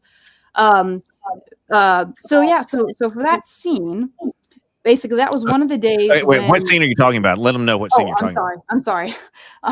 So it was which episode was this? The one when they're purging Dave of the influence of the Yellow King, and they have him tied to. That should be episode 7, because episode 6 is the yellow paranoia, and Dave walks up in the yellow shirt right at the very end, and then in episode 7 they've got him tied to the tree. The summoning. Right. Yeah. So Glenn, who plays Ben, he had a cutoff time that day, and he had to leave at a certain time. And so we had a short amount of time to finish this. This was our last thing of the day, which was I think I would have probably, with my current knowledge, maybe would have done something like that at the beginning of the day. But the reason why, I think part of why we were doing it at the end was because we were gonna have this character get wet. So one of our actors was gonna be dumped in water, and that's a lot of reset. So you kind of only want to do that once, you kind of want to not film anything after that. So that was the reason why we were doing it at the end of the day. So we had a limited amount of time. We were doing kind of fine, but we were getting we were starting to get close to that time when we needed to do it. It was very cold out there. At one point, I was thinking about not even doing it, actually. But Heath actually mentioned that it was really cold last time. Yeah. So while watching it, I was like, "Ooh, they're dumping water on that guy." That's a scene I would not want to do if I was the actor. It was the episode where we shot Yoga with Witches, which actually that one may really have actually been largely a one-day episode too, because that one was extremely cold. Funny. That one was extremely cold. But it was also extremely cold. The actors, their color is a little bit like off. And their color is off, right? Because it was extremely cold that day. But it was also very cold when we were going to throw water on Jester Sky, Leon Sky. Yep. We almost decided to not do it because it was so cold. Like, we can't do this right now. But we went. I was just watching the temperature all day long, and I was like, if it gets to a certain point, I'm not going to do it. And when I said that to Sky, and he just looked at me like betrayed. He was like, I can handle it. Woe is me as a director to look out for the safety of my actors. They're like, I can take it. Like, a true actor will want to show what they can do. And especially there was a lot of that going on set, both season 1 and season 2, where people were kind of upping the ante. And so other people were like, oh, well, that person, now I also want to show what I can do. And so we call that, by the way, now that established what we now call the Leon Sky School of Acting. That if you're going all the way, you're going intense, you're not stopping. Like, it doesn't matter if it's cold. That's the Leon Sky School of Acting. That's what that's called. I like it. He was determined to experience this. But we had an issue. So as we were rehearsing it, because we only have one chance to dump the water on him. So we did a few takes first that were different without water. I think we had just plastic fish fish were in the bucket, but there was no water in the bucket. That way we could rehearse it. Yeah. Right. Okay. And I think we did a couple takes that way too, just in case. But Dax was having a mental block because he was the one that was doing it, and he kept feeling like because he needed to throw it twice, right? And so he was trying to make sure he still had enough in his bucket, and because of that, he kept missing. He kept missing Sky, not actually hitting him with the fish. And so he was talking to me about it.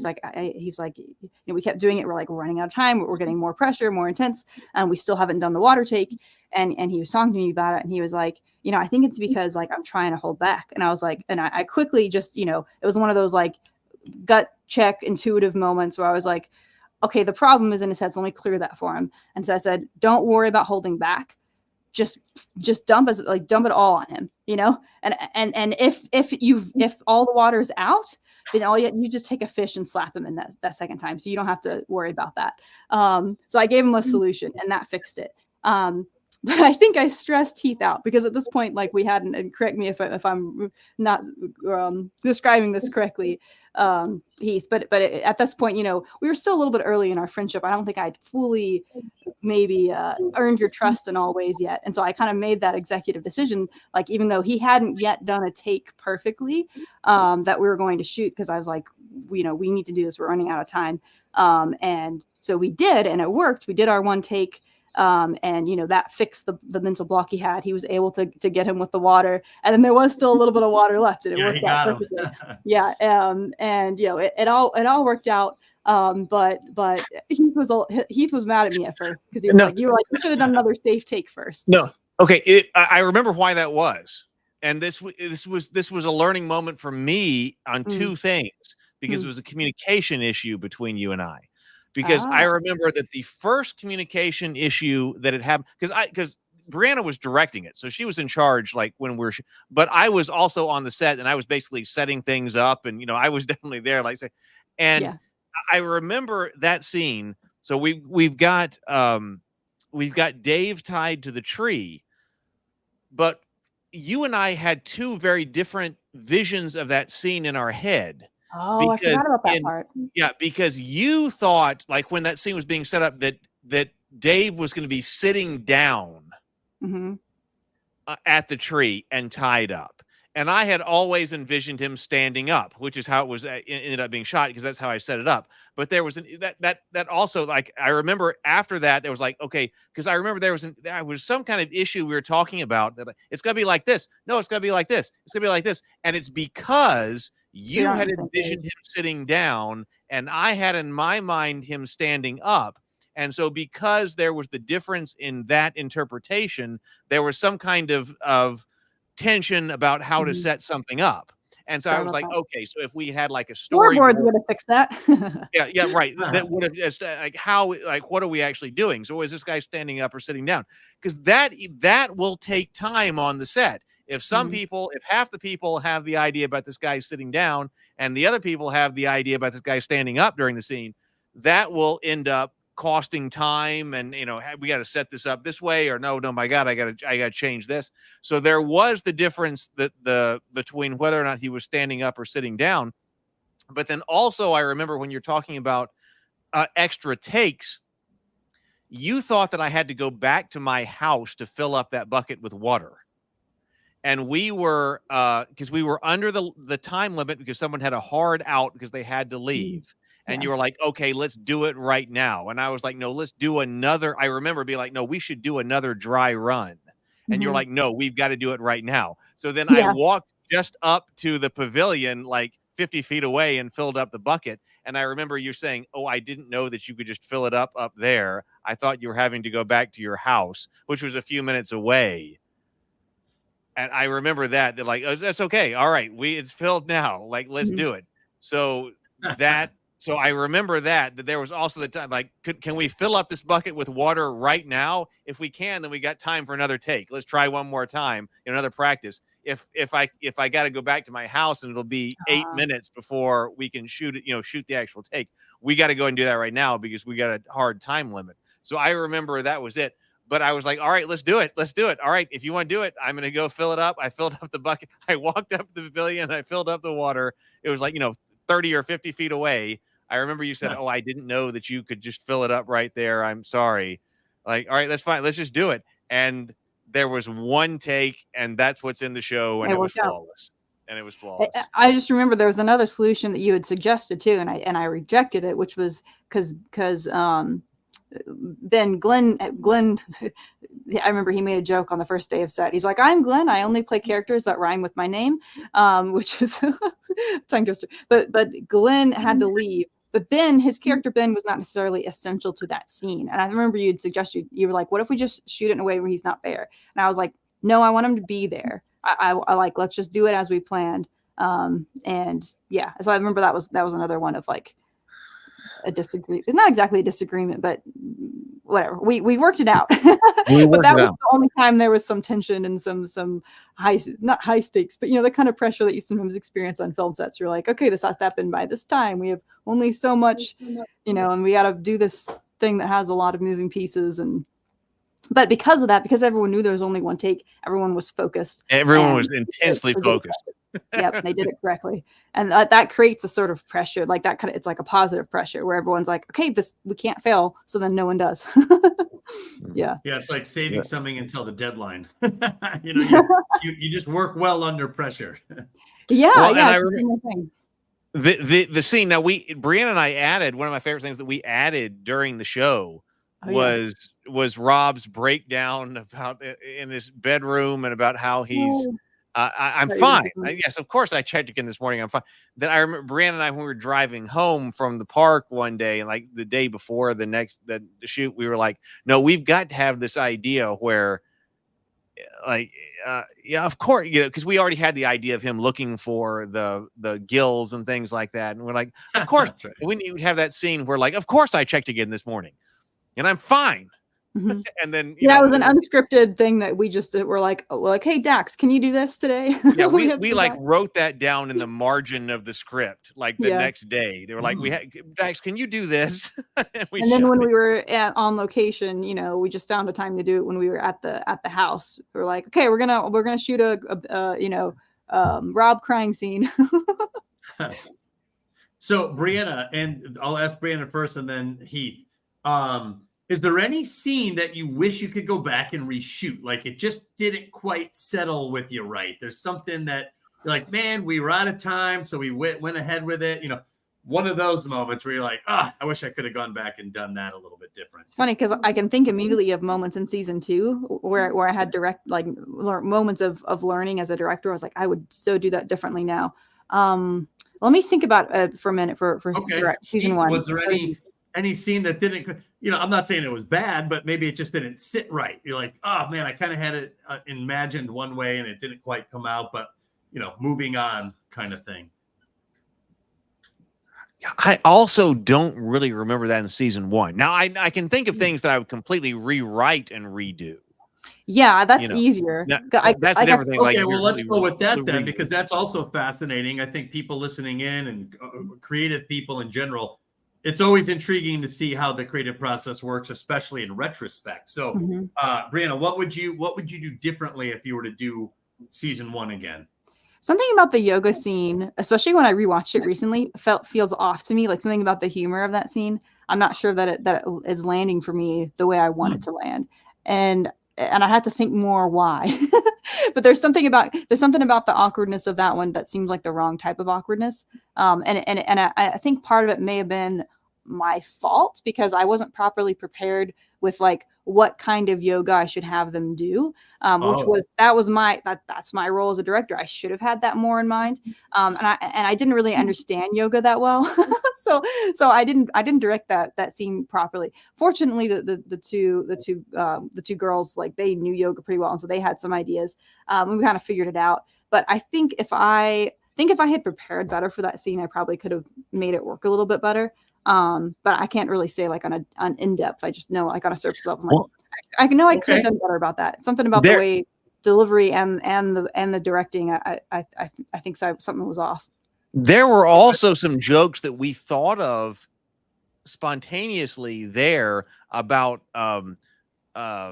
Rob being away on the other side and separate, from the stream and stuff like that, that didn't get to be shot because it was so cold. We were like, oh my God, we should have had this other idea. There were I don't remember exactly what they were, but I remember there being ideas that had come up at the end after we were done shooting, but it was so cold. We were like, well, we just can't do it. We got to move on. Yeah. There were things that came up on that because that episode in general is our technically worst. That's episode 3. Yeah. Episode 3 was technically our worst, and that one could have been better. And there were things, but also that one was just shot in. All the actors. Yeah, in all fairness, we were all cold, so we were not necessarily all thinking the best. We weren't all on our A game in that episode. So because it was cold. The actresses were hiding under blankets and sleeping Yeah, in blankets between and each whatever. take, they would just huddle. In and then between takes, right? Yeah, And then as it soon as you was start so- rolling, they drop it. And yeah. Yeah, being cold sucks. Like it's Oh yeah, that one escape. was it. And like I said, if you're talking about just going back to the writing, it's like, okay, then probably what I would have done is I would have restructured the whole season so that it would have had a whole narrative arc from starting from season 1 and starting with episode 6. Like, I mean, I would have done that, you know, and I would have started on action on episode 1. And, you know, so there are things like that that would have been changed. But we learn those things by doing it incorrectly. And we learn, right. We learn those things by doing them, like, and then looking at them in retrospect, only in retrospect. I mean, that's just the reality of a learning curve, that you're going to do things imperfectly and you're going to have to live with it. But that's how you learn. You learn for the next time, you know? So real quick, I'm going to jump over and ask a question. This was sent in by Jafar SABNW. He says, which entities or stories most align with your personal theology / ideology? Which entities or stories? I'm not sure if I understand the question. Like, as in from the Cthulhu mythos, or? I believe, yeah. What part of like your personal life or personal theology had any impact on the show, if any? This isn't exactly answering the question, but the first thing that comes to mind is that because I have such a history with Christianity, we were able to throw in a reference to Elijah and the servants of Baal. I don't know if anyone caught that. This isn't aligning with anything, but for a personal experience thing, something I was familiar with. Yeah, we threw in biblical references. We had biblical references. So that's actually not really answering the question because I'm not a Christian now, but I don't know. Well, but I think that's at least adjacent to the question at the very least. Yeah. Well, I would say I would go back. If I were answering this question, I think I would go back to the idea that I thought there was an underlying theme in season 1, especially in season 2, about this idea of embracing what you really like to hell with what the rest of society thinks. So if that's not theology, but that is an ideology. That's the ideology of geekdom. People who love what they love, regardless of what other people think about them. That's what I would say. I love that. That as an underlying theme. Yeah, and then there's a theme of community. I guess I'll throw that community, in. Right? Yeah. Although it's done kind of ironically because it's a cult. You know, it's like there's a layer. Well, we play with that. Irony. But that is play genuinely something that I value, right? Is community and relying on other people and things like that. And you can't go through life alone. So I think that comes up in both seasons. No, I think it does. And when you're talking about, because we play with this idea that, okay, this is a cult, and in the real world, a cult is not really something you want to belong to. But yet in the context of the cultists in their world, your cult is everything. Like, you've got your cult, you know, and you stand up for your cultists and you back them, and they're your friends, and your cult is everything. That's a deliberate juxtaposition between the real world and like, oh my God, this person is in a cult. Like, you know, what does that mean? Whereas these people completely embrace it. And that's like what you were talking about, like the in Lovecraft stories, the horror of turning into a deep one or having this be part of your ancestor. Whereas in the cultists, this is just absolutely something embraced and absolutely loved. That's actually kind of mirrors that like, okay, what does it mean to be part of a cult? It's a different meaning of the word, right? I mean, you know, the different shifting. What does it mean to be part of a cult in the real world? Well, probably not something that you actually want to be part of. And yet that's something that these characters just like absolutely define their life by. That like, I am in the cult, you know, we're in the, and we even say it later on that, you know, we're in a cult, and that means that we stand up for one another. You know, that's that the cult is everything. So that's that kind of juxtaposition and that humor. Yeah, and I think in a way, the cults in this world don't actually really operate like cults, like the sort of toxic elements that you would, you know, want to warn people against, where it's like, you know, you're being lured in by, you know, a false sense of, people kind of being your family and kind of like preying on people who are really vulnerable and then making it so that you can't leave because you feel guilty or whatever. All these sort of manipulative things aren't actually really happening in this show anyway. So like they're called cults, but they really are more just like, groups of friends, groups of friends that are into the same thing. They are like more like a group of geeks. So I think that is a really group of geeks, right? Yeah. Yes, exactly. Like they're just really, really, really into Cthulhu, or other gods, or other gods, not just Cthulhu around here, right? Right. So that's So obviously you went into season 2, and you had kind of a different approach. Did all the same actors come back for season 2? Or did anyone new join? The father, the actor who played the father in season 1, did not return for season 2, so he was recast. Okay. Thomas Robinson picked up the role of the father in season 2, but otherwise everybody else came back.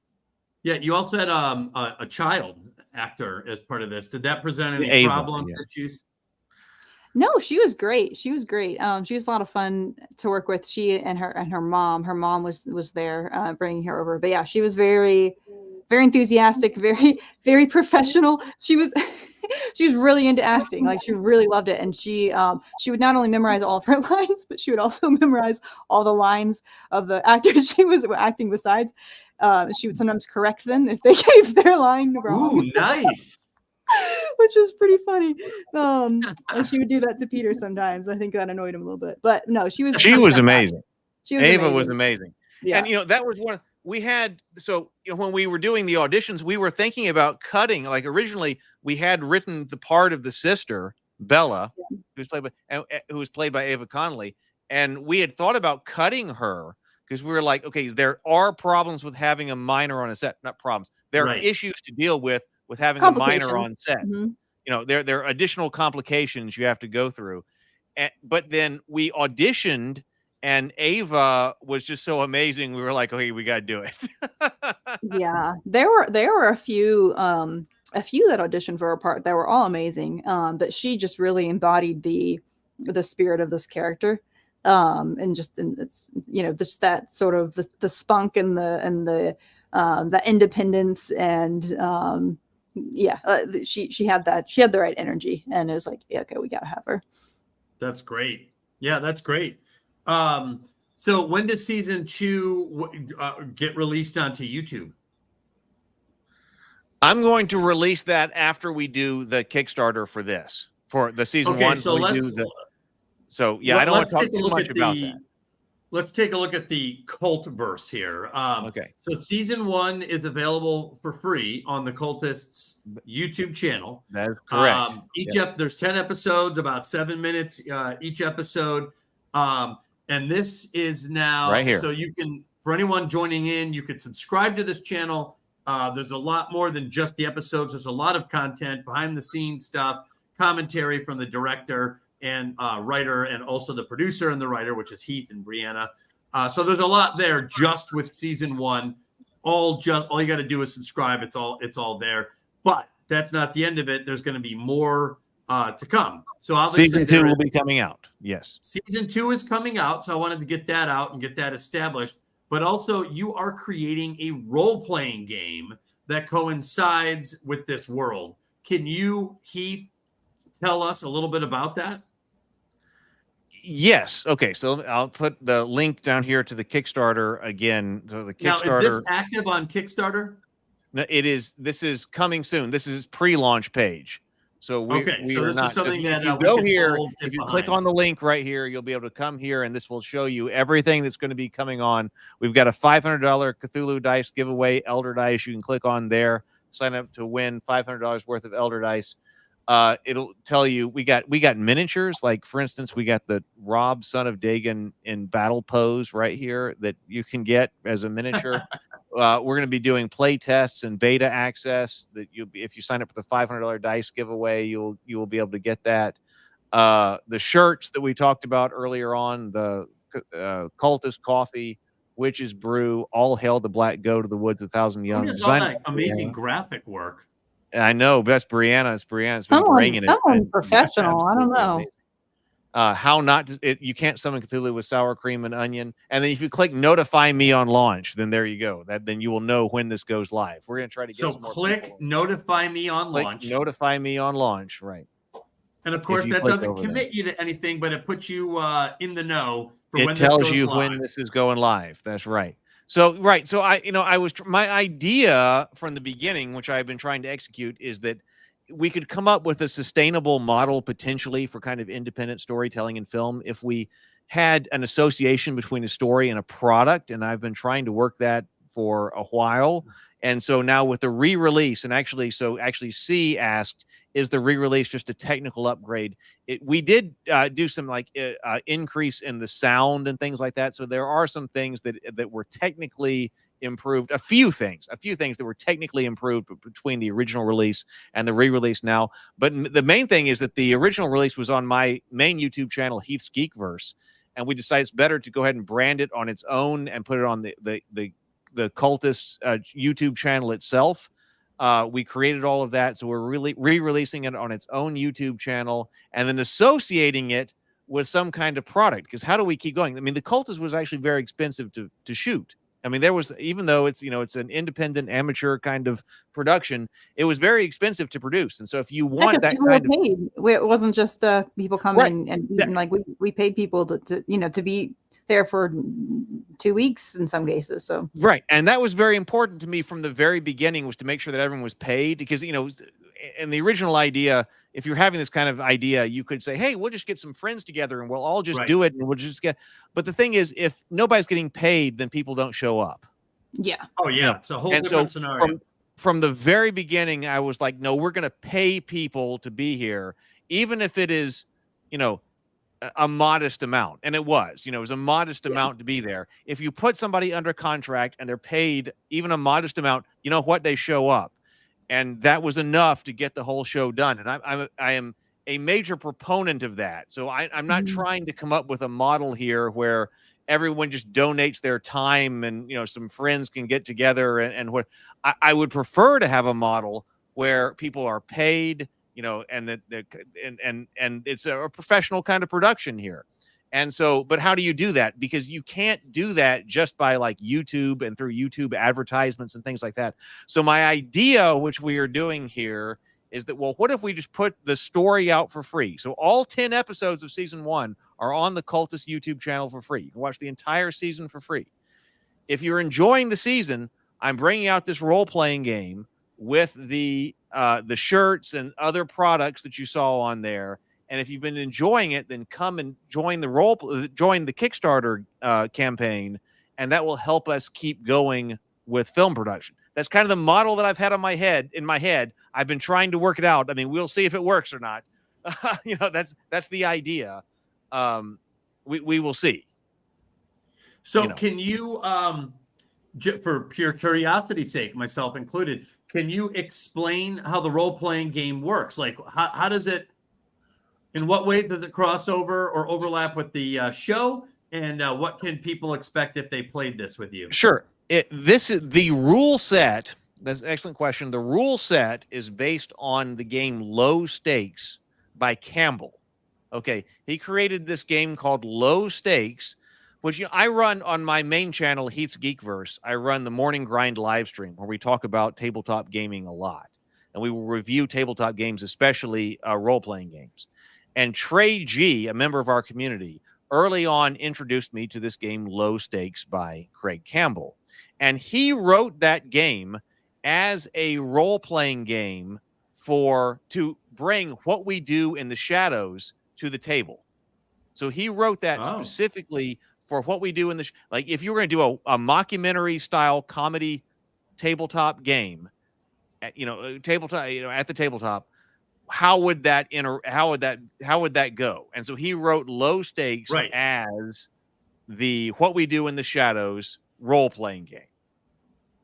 And I read it and I reviewed and I was like, oh my God, this is amazing. Because it has things like the asides. It has the mechanical, when somebody cuts into the scene and talks directly to the camera, that's actually a mechanical part of the role-playing game as part of Low Stakes. And so as I was reading it, I was like, oh my God, this is incredible.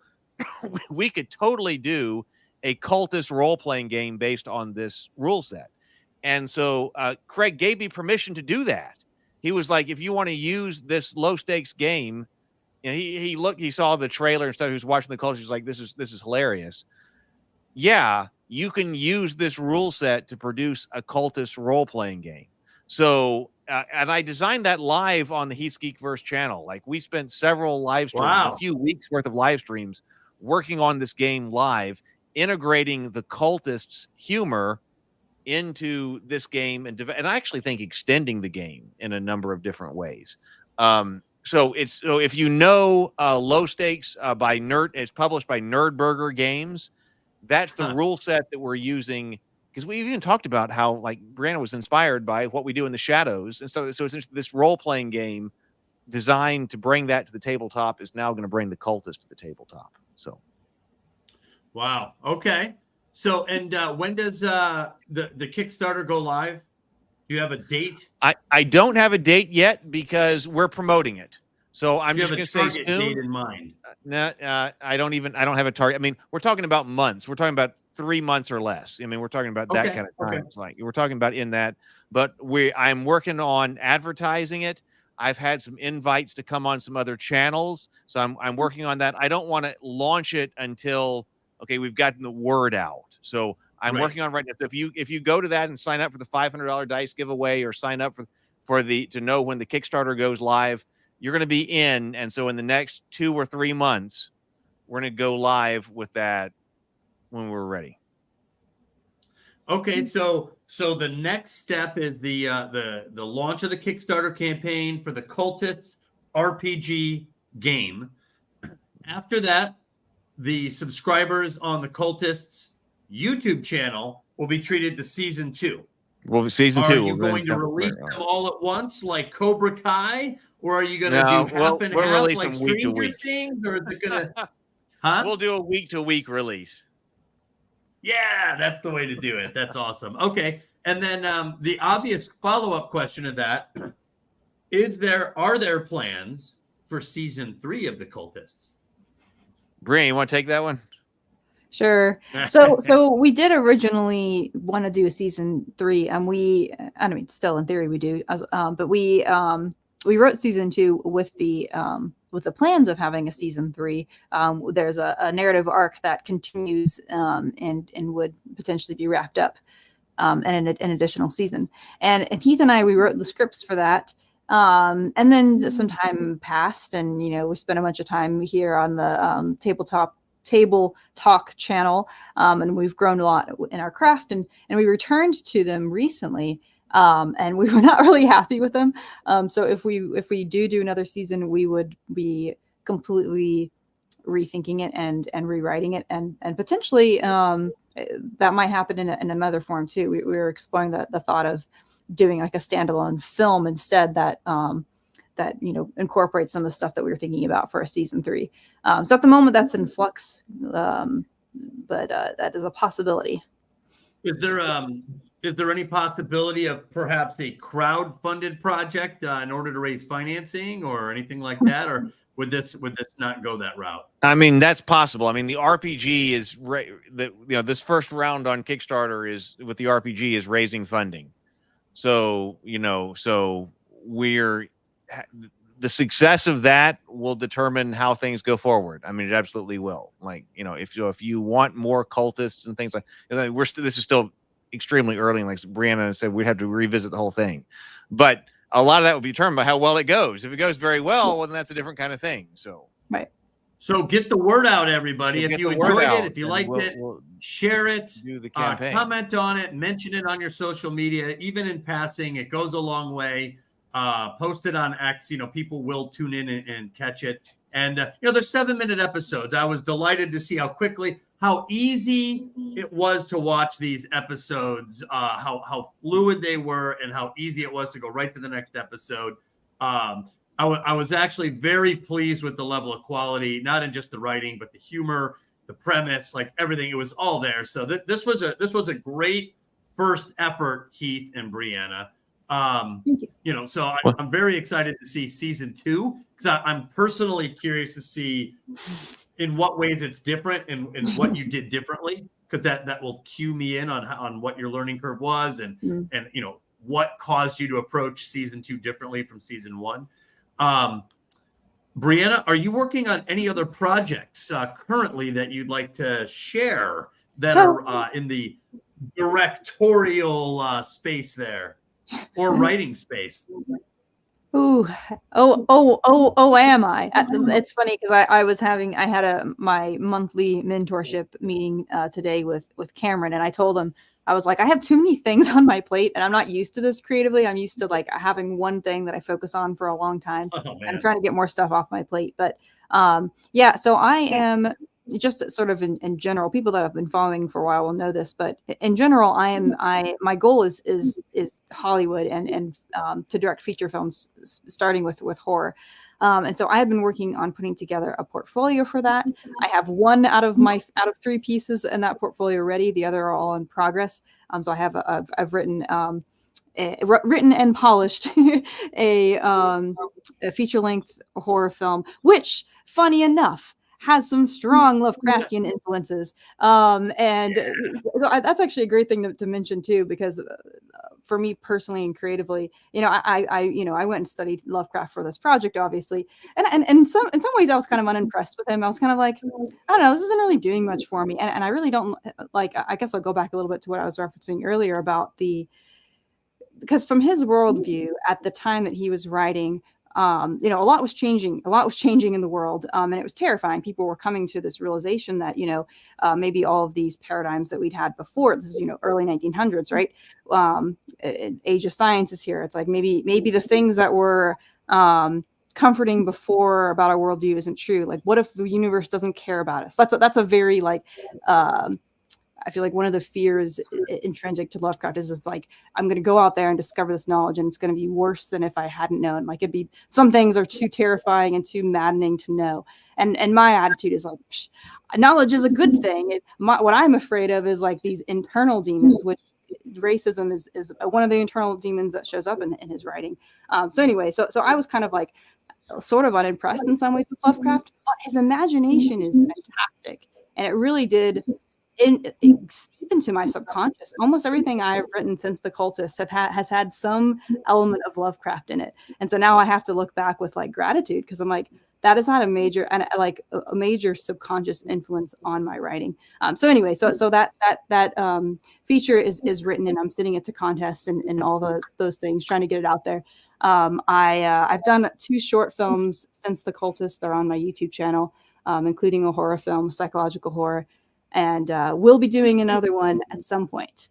I'm trying to get more funding for that, because I want to make it really professional, and that is one of the things that is in progress.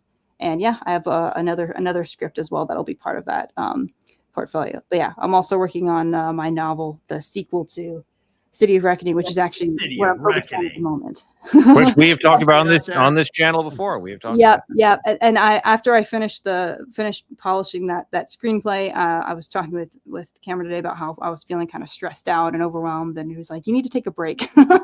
So for me, taking a break right now is to put aside filmmaking for a little bit, because it's a certain kind of stress involved, and I need some quiet creative time. So for me, working on a novel is like rest.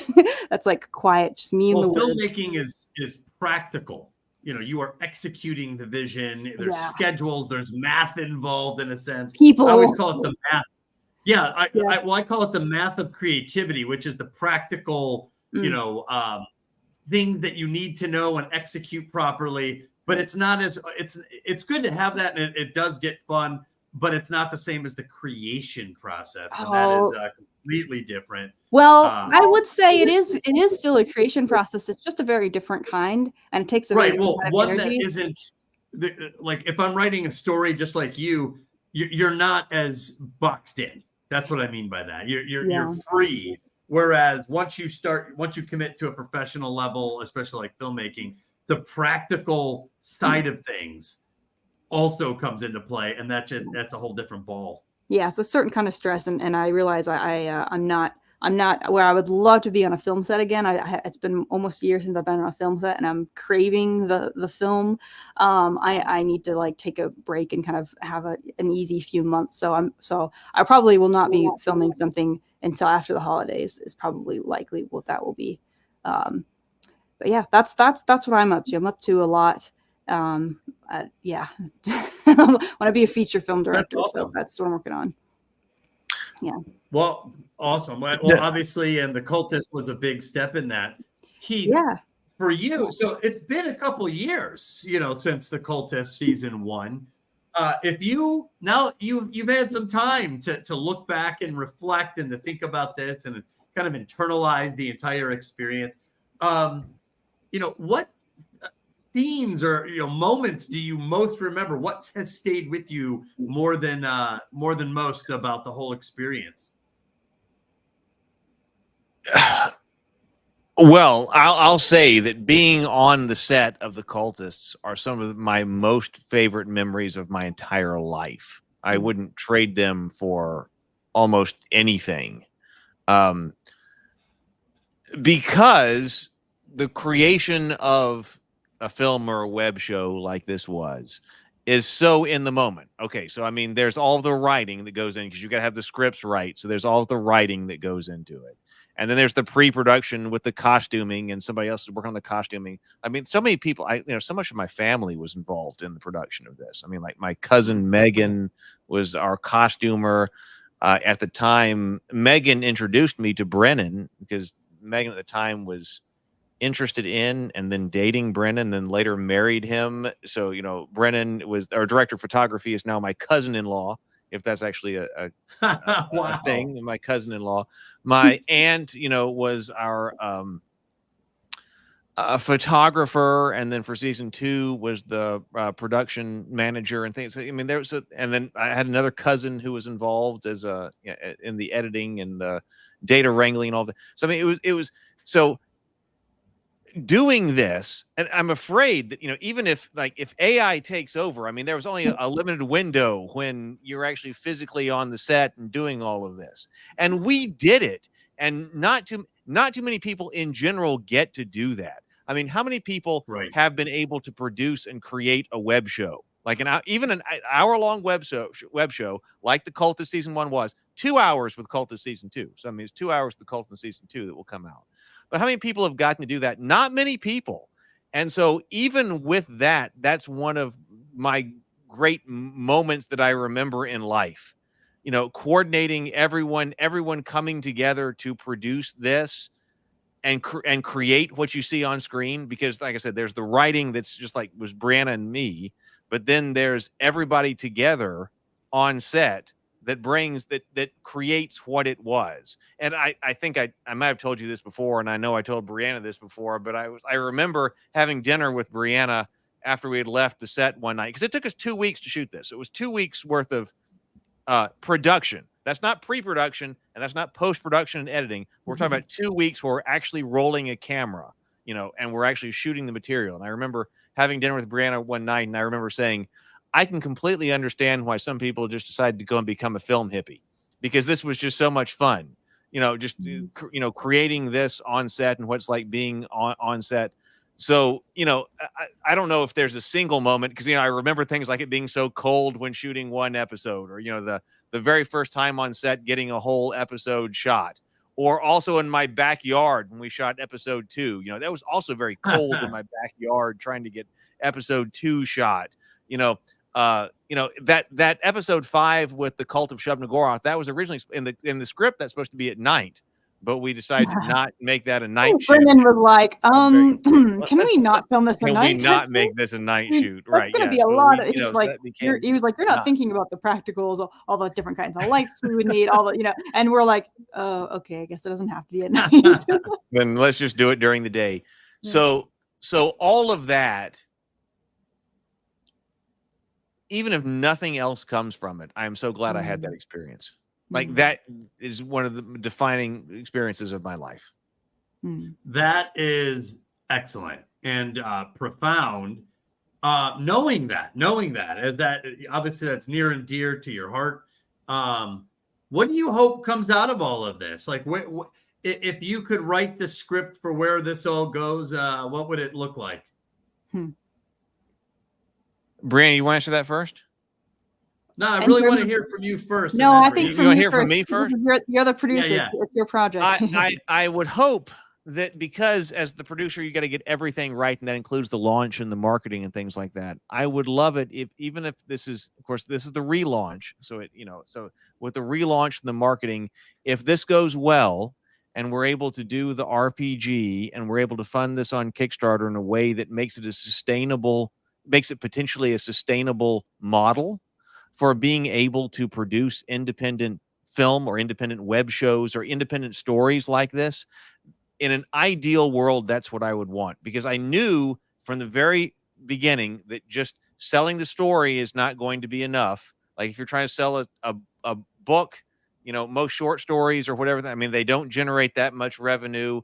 I knew that web shows on YouTube through, if you're just trying to rely on advertising, that doesn't generate revenue. But if you can generate a fan base who is willing to come out for different products, and I have experience creating products, so I can create products, distribute products globally and things like that. So I have that particular skill set.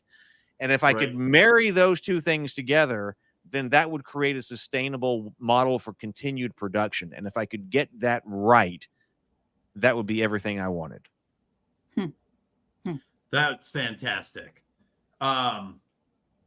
And you, Brianna, like, what if everything goes the way you want to, what would your relationship with the Cultists be going forward? Like, are you looking forward to another season, another couple seasons? Like, what would be your ideal? Well, there would only ever be one more, because there is definitely an endpoint for the story. I'd obviously, okay. I would love if that works out, and if I get to come back for it and whatnot. In so many ways, I really feel like this has, on a creative level, given me, because Heath's answers are more from the producer's perspective. As a director, I've gotten so much out of this experience, like the relationships and the learning opportunities, that I'm fine creatively to move on as well.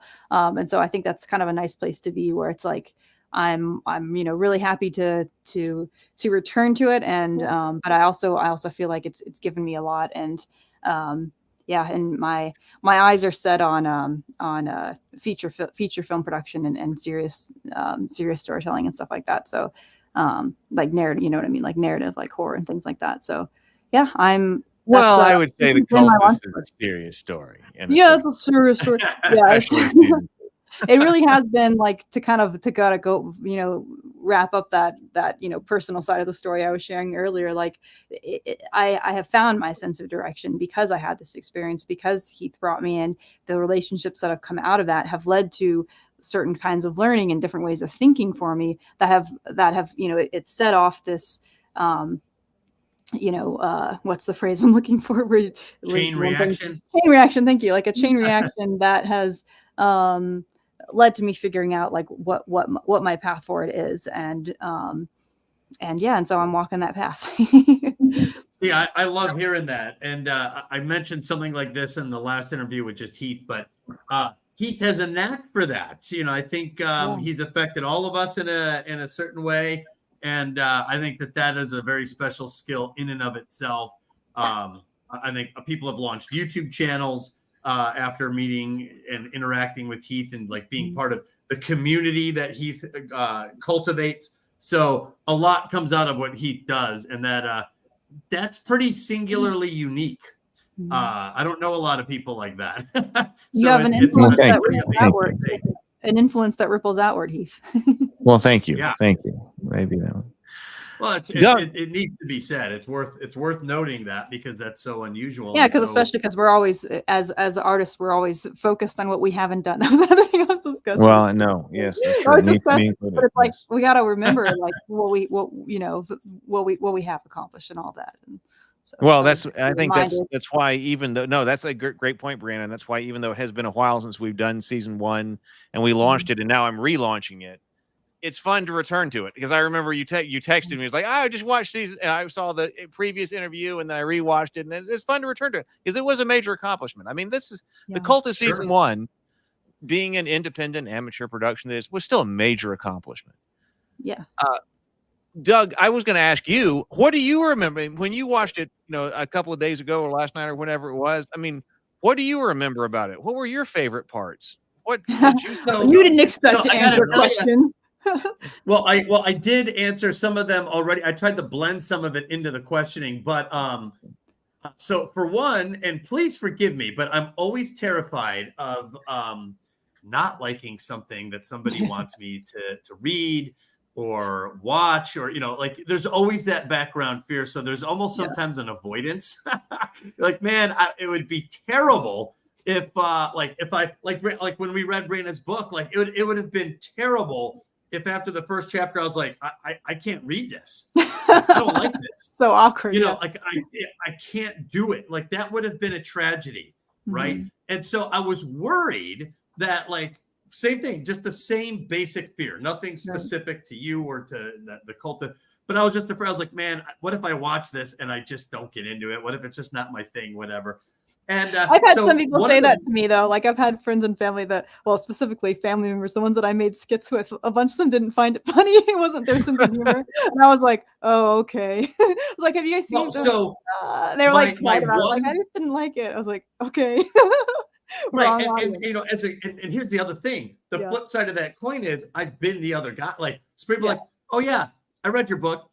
It wasn't that good. It was like, oh, geez, I just poured my heart into this thing. Right? And so, as a creator, that would be terrible that you produce or create something that someone didn't like or didn't connect to. So I have the fear on both levels. I don't want to deliver bad news, and I know what it feels like to have that bad news delivered. Yeah. So, and my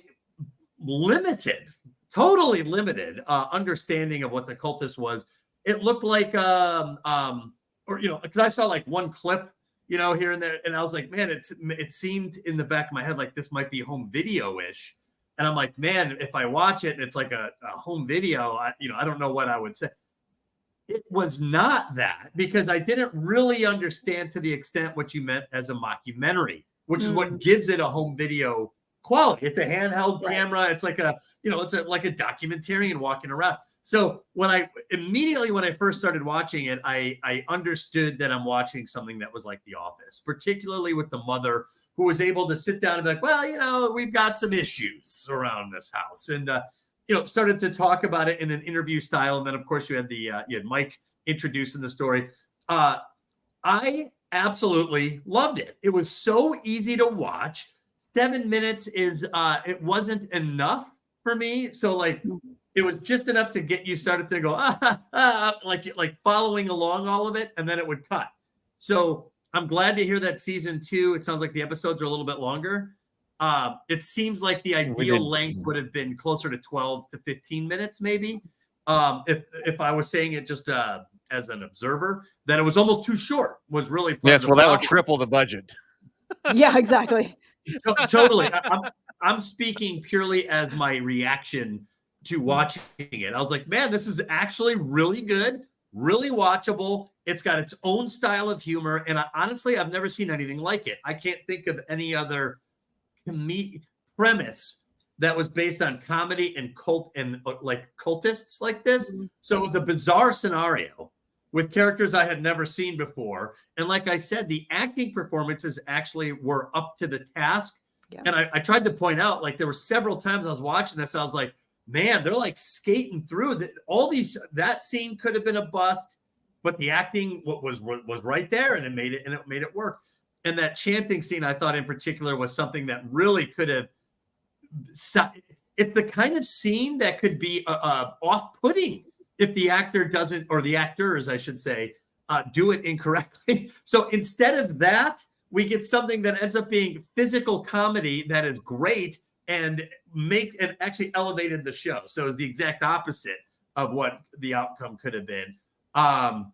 So anyway, I think I blended into some of my questions, some of the parts that I laughed at the most. And please, you have to understand, I've only seen it the one time. So I will watch it again, and I will have more and more memorable moments to share. But I have one of the things, like the sour cream and onion joke. I've heard I'm sorry, I haven't heard. I've seen people post it in the chat before. Every now and then, like James Bacon or someone will post a quote in the chat, and I'll read it. I'm like, what's James talking? I'm like, oh, they're talking about the Cultists. It's quotable. So, yeah. So what I was going to say is the fact that it's so quotable is actually a testament to how well written it is. Because there are some great quotes that come from this. Yeah, you just don't get quotables, memorable quotables like that with the amateur level writing. I think that has to come from somewhere. And then, of course, the actors in the moment has to deliver to make you be like, oh, you connect the quote to what you saw in the scene. So I was very impressed with the writing. I was very impressed with the humor. I was impressed with the premise, and I was very impressed with the acting as well to pull this off. So congratulations to you guys. Thank you. I enjoyed it. I was abated of my fears that this was going to be somehow something I was not going to like. So now I get to look forward to season 2 whenever it comes out. I look forward to seeing you have that. And, I really want to rewatch easily now. Season 2 is we upgrade ourselves in every way in season 2, you know. But yeah, so the shirts, it's gonna be on Kickstarter, like I was just showing. We have the sour cream and onion shirt. Actually, so I've also been working on some music videos. So I sent you guys, and already on the video is on the YouTube channel is the Cultist Down the Street. But I have been working on a new music video specifically about how you can't summon Cthulhu with sour cream and onion, and I hoped to have the whole thing done by today to share here, but I don't have the entire music video done. So this will be a preview. This will be like a 43-second preview of a new music video based on, it's called, the song is called You Can't Summon Cthulhu with Sour Cream and Onion. So I'm working on this music video right now, and then I'll release it on the Cultists channel when it's out. But this is the perfect time. So here is our preview of the song. Oh boy. It's going to go viral. You can't summon Cthulhu with sour cream and onion. Here we go. With sour cream and onion! Gather around the bird bath shrine with our tools for a rite divine. There's the squid-like thing the witches brought, a ritual sacrifice so dearly bought. We've chanted the spells and done all that we ought.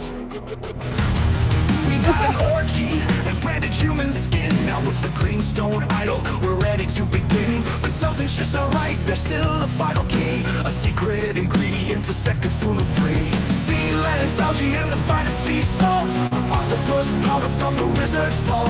Teriyaki chips aren't just a snack, they're the spell components to bring Cthulhu back.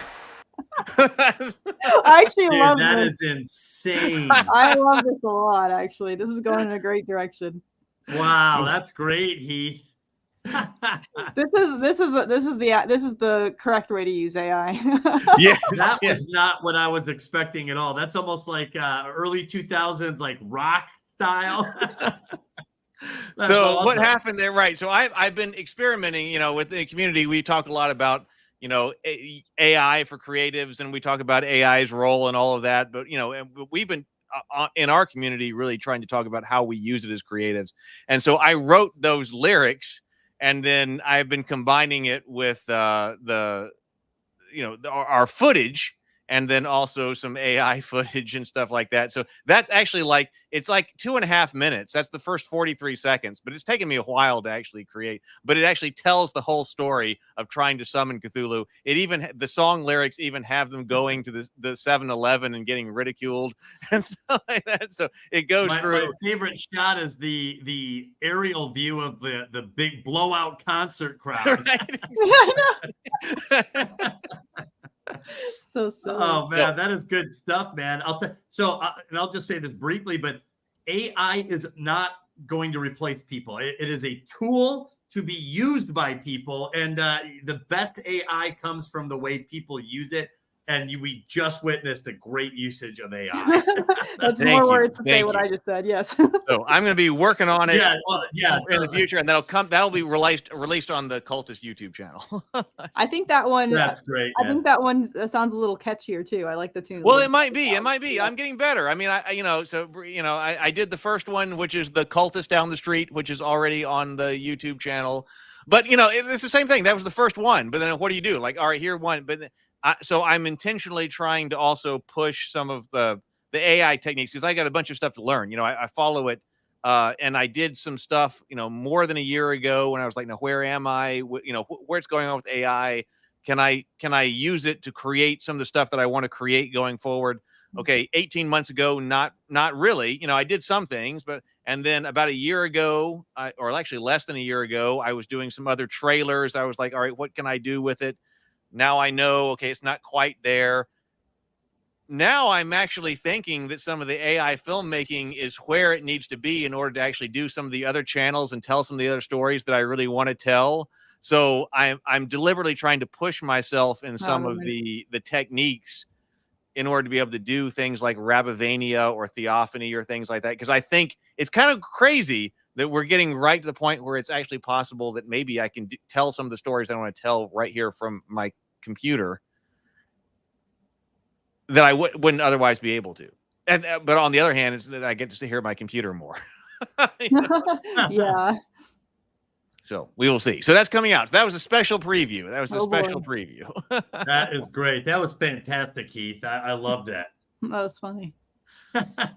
So is that going to be like your opening theme song, or to open each episode?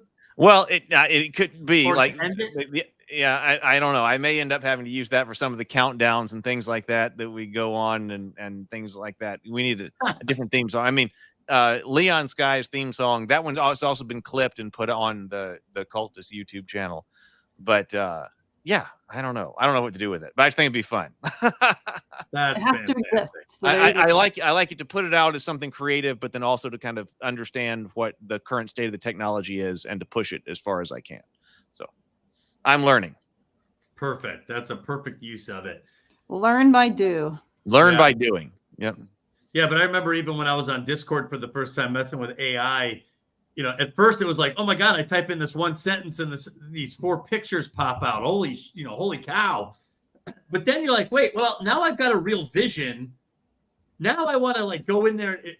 And then you're there for 3 hours, so I was like, this is just a tool, it's really still dependent on a vision to guide it, Mm-hmm. So anyway, that was fantastic, guys. Is there anything else that you wanted to share that maybe we haven't covered or I haven't asked? Something that you thought you would maybe mention or that it would come up? I actually have something. You have something? Mm-hmm. Oh, okay. Go ahead. I realized the reason why I'd wanted to come back to that question earlier was because I had a response to that one thing and I forgot about it until a few minutes ago. Talking about the difference with the contrast between the serious and the humor, that made me think of something. This is kind of, I guess this came up more when we were doing season 2, but I wanted to mention it now in case I forget later. And that is, so when you're doing a sequel or any sort of thing that's continuing, it's helpful to sit down and think about, now, what are the mechanics of this first thing that people enjoy, to just to make sure that I know that I'm bringing the right things to the second thing, I'm making sure it's still in the same spirit. And so I had this theory of what the humor was in season 1 that we wanted to replicate in season 2, and that was there were these help me remember, Heath, if I do this wrong, but I think it was 4 different worlds that we were saying are all in contrast with each other. Maybe it was just the 3. Let me see. I think it was 3 worlds. 3 worlds, things that are in contrast that invoke the humor. Yeah. So there's the world of the absurd. There's the world of there's the ordinary world, and then there's the dark ideal. Right. The dark ideal. Yeah. The dark ideal. So there's the dark ideal, which is this is the, the really serious Lovecraft stuff that our characters are trying to attain. but and even they might think they are in. And they might think that they're in, yes, but they are falling way short of it. And we can see that. And so the contrast between their absurdity and the dark ideal, that's creating humor. And so it's like a triangle. So then, and then there's the contrast between their their absurdity and the ordinary world, which is, like mom trying to interact with, with all their goofiness. And then there's also the contrast between the ordinary world and that dark ideal. And so those things are all playing off of each other. And that was the thing that we were thinking about, like, okay, let's make sure that we're incorporating these three worlds into the humor for a part 2, so that it still feels like it's the same, has the same spirit. That's excellent. Yeah. Yeah, I remember when Brianna had that diagram down. I drew it out. Showed it to him. It was like, here are the sources of our humor: the real world, the absurdity of what they are doing, and their dark ideal. Mm-hmm. And we play off these 3 points, this triad, for the humor of the series. And I think it really works. Yep. Anything else? All right. No? Heath, was there anything else? I think we have covered a lot. And you've done an excellent job interviewing from a couple of weeks ago and tonight, and you've done a wonderful job leading the show, Doug. Well, thank you. My goal is to give, I think, you mainly, Heath, but obviously also Brianna, especially with this particular, some airtime to really discuss your projects, your visions, your dreams, your experiences, because so often you're doing that for us and giving us a platform and giving us some airtime to talk about our things. You'll bring guys in from the chat, Sable and James in particular, I'm thinking of off the top of my head. You'll bring them in and you'll let them talk. And everyone here always has some space. So I really wanted to return that favor. And especially for something like the Cultists, which I could tell was a pivotal experience for both of you. Maybe for different reasons, but obviously a cornerstone type of scenario experience that proved to be something that's going to be long lasting. So anyway, I'm just really glad. Thank you. And, I know that actually, even like James Bacon, we might need to have a conversation on this subject. And he's invited me on his channel and might have to have him back, because I know that James at least had some additional comments on the Cultists and its thoughts and its themes and things like that. So this might be something that continues over a couple of maybe you want to get some for the Cultists channel, get some testimonials or get some a reaction reel from James and me and any of us really who watched it, just for other people to hear from, All right. Well, is there anything else we need to say? I think we have just about covered it as far as I'm concerned. I just want to give a shout out to God, I'm forgetting how it goes. Oh, the Black Goat of the Woods. Oh, and her thousand. The thousand young. Yeah. Shout out to the thousand young. They will emerge. Exactly. I will say, Brianna, the yoga scene mostly worked for me. I was going to say. Well, that's good. I was holding on to that while you were talking because I didn't want to interrupt, but it just popped up in my head again that I meant to say that I actually, while I was starting to really roll and gather momentum into the show and get understand what the show was, what the humor was, I actually felt like when we got to the yoga, I was like, oh my God, this is just ridiculous, in a good way. So it was the proper ratcheting up for me. So maybe you would have filmed it differently or something, but I thought I'm probably just being a self-critical creative, as we all are. We always can find some flaw that may actually be non-existent. But I just wanted to add that as it was ratcheting up, the yoga scene seemed to be in the right place at the right time to kind of solidify that crescendo for me. That this was the course I am on. Okay, that's great. I'm glad to hear. Yeah, just a little feedback. And it also introduces the girls, right? I've seen comments on the YouTube channel about introducing the girls into the cult at the right time. Yeah. I just thought there would be more girls here. The absurdity of it.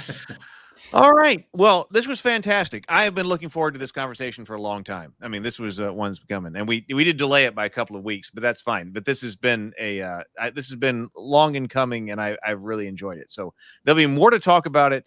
If you are on this channel, on the Table Talk channel, please check out the Cultists. What would really help right now, of course, we put links in the channel. I will put, well, I guess I can put it right here again. I'll put the $500 dice giveaway link here. So if you're coming in, if you want to know what's going on, please do subscribe. Like just thank you, Sable says, please like and subscribe and stuff like that. But that also $500 dice giveaway. We will give the dice away the day the Kickstarter goes live, which will be soon. We don't have an exact date on that. But if you want, sign up there. That'll give you all of the links to subscribe to and give you increased chance to win, and we'll get on the mailing list and all of that. That's the easiest way. Go to that link I just put on. That will give you everything that you need. This was amazing. Thank you everybody who has been here. Thank you everybody who's been here in the chat. Yeah, you guys have been great. Thank you to everybody who's watching on replay. Thank you. Yeah, and don't forget, leave a comment down below if you enjoyed the stream, if you have some thoughts about it, if you've seen the Cultists and you have a favorite scene or something that made you laugh, put it in the comments. It really does help the episode and the channel. It helps to serve the algorithm gods. So just make sure you give them their offering of comments and likes, and they'll be less likely to rain hellfire on you. So we will summon them at a later date. Yes. We got to make sure they're on our side for when we really need them. All right. Well, we are out of here. All right. Thank you to everybody. And also thank you to Brianna for being here. I didn't want to hold this discussion without you, Brianna. And then thank you to Doug for hosting this. This was incredible. All right, everybody, go forth, be creative, be constructive, and Cthulhu fhtagn. Yes.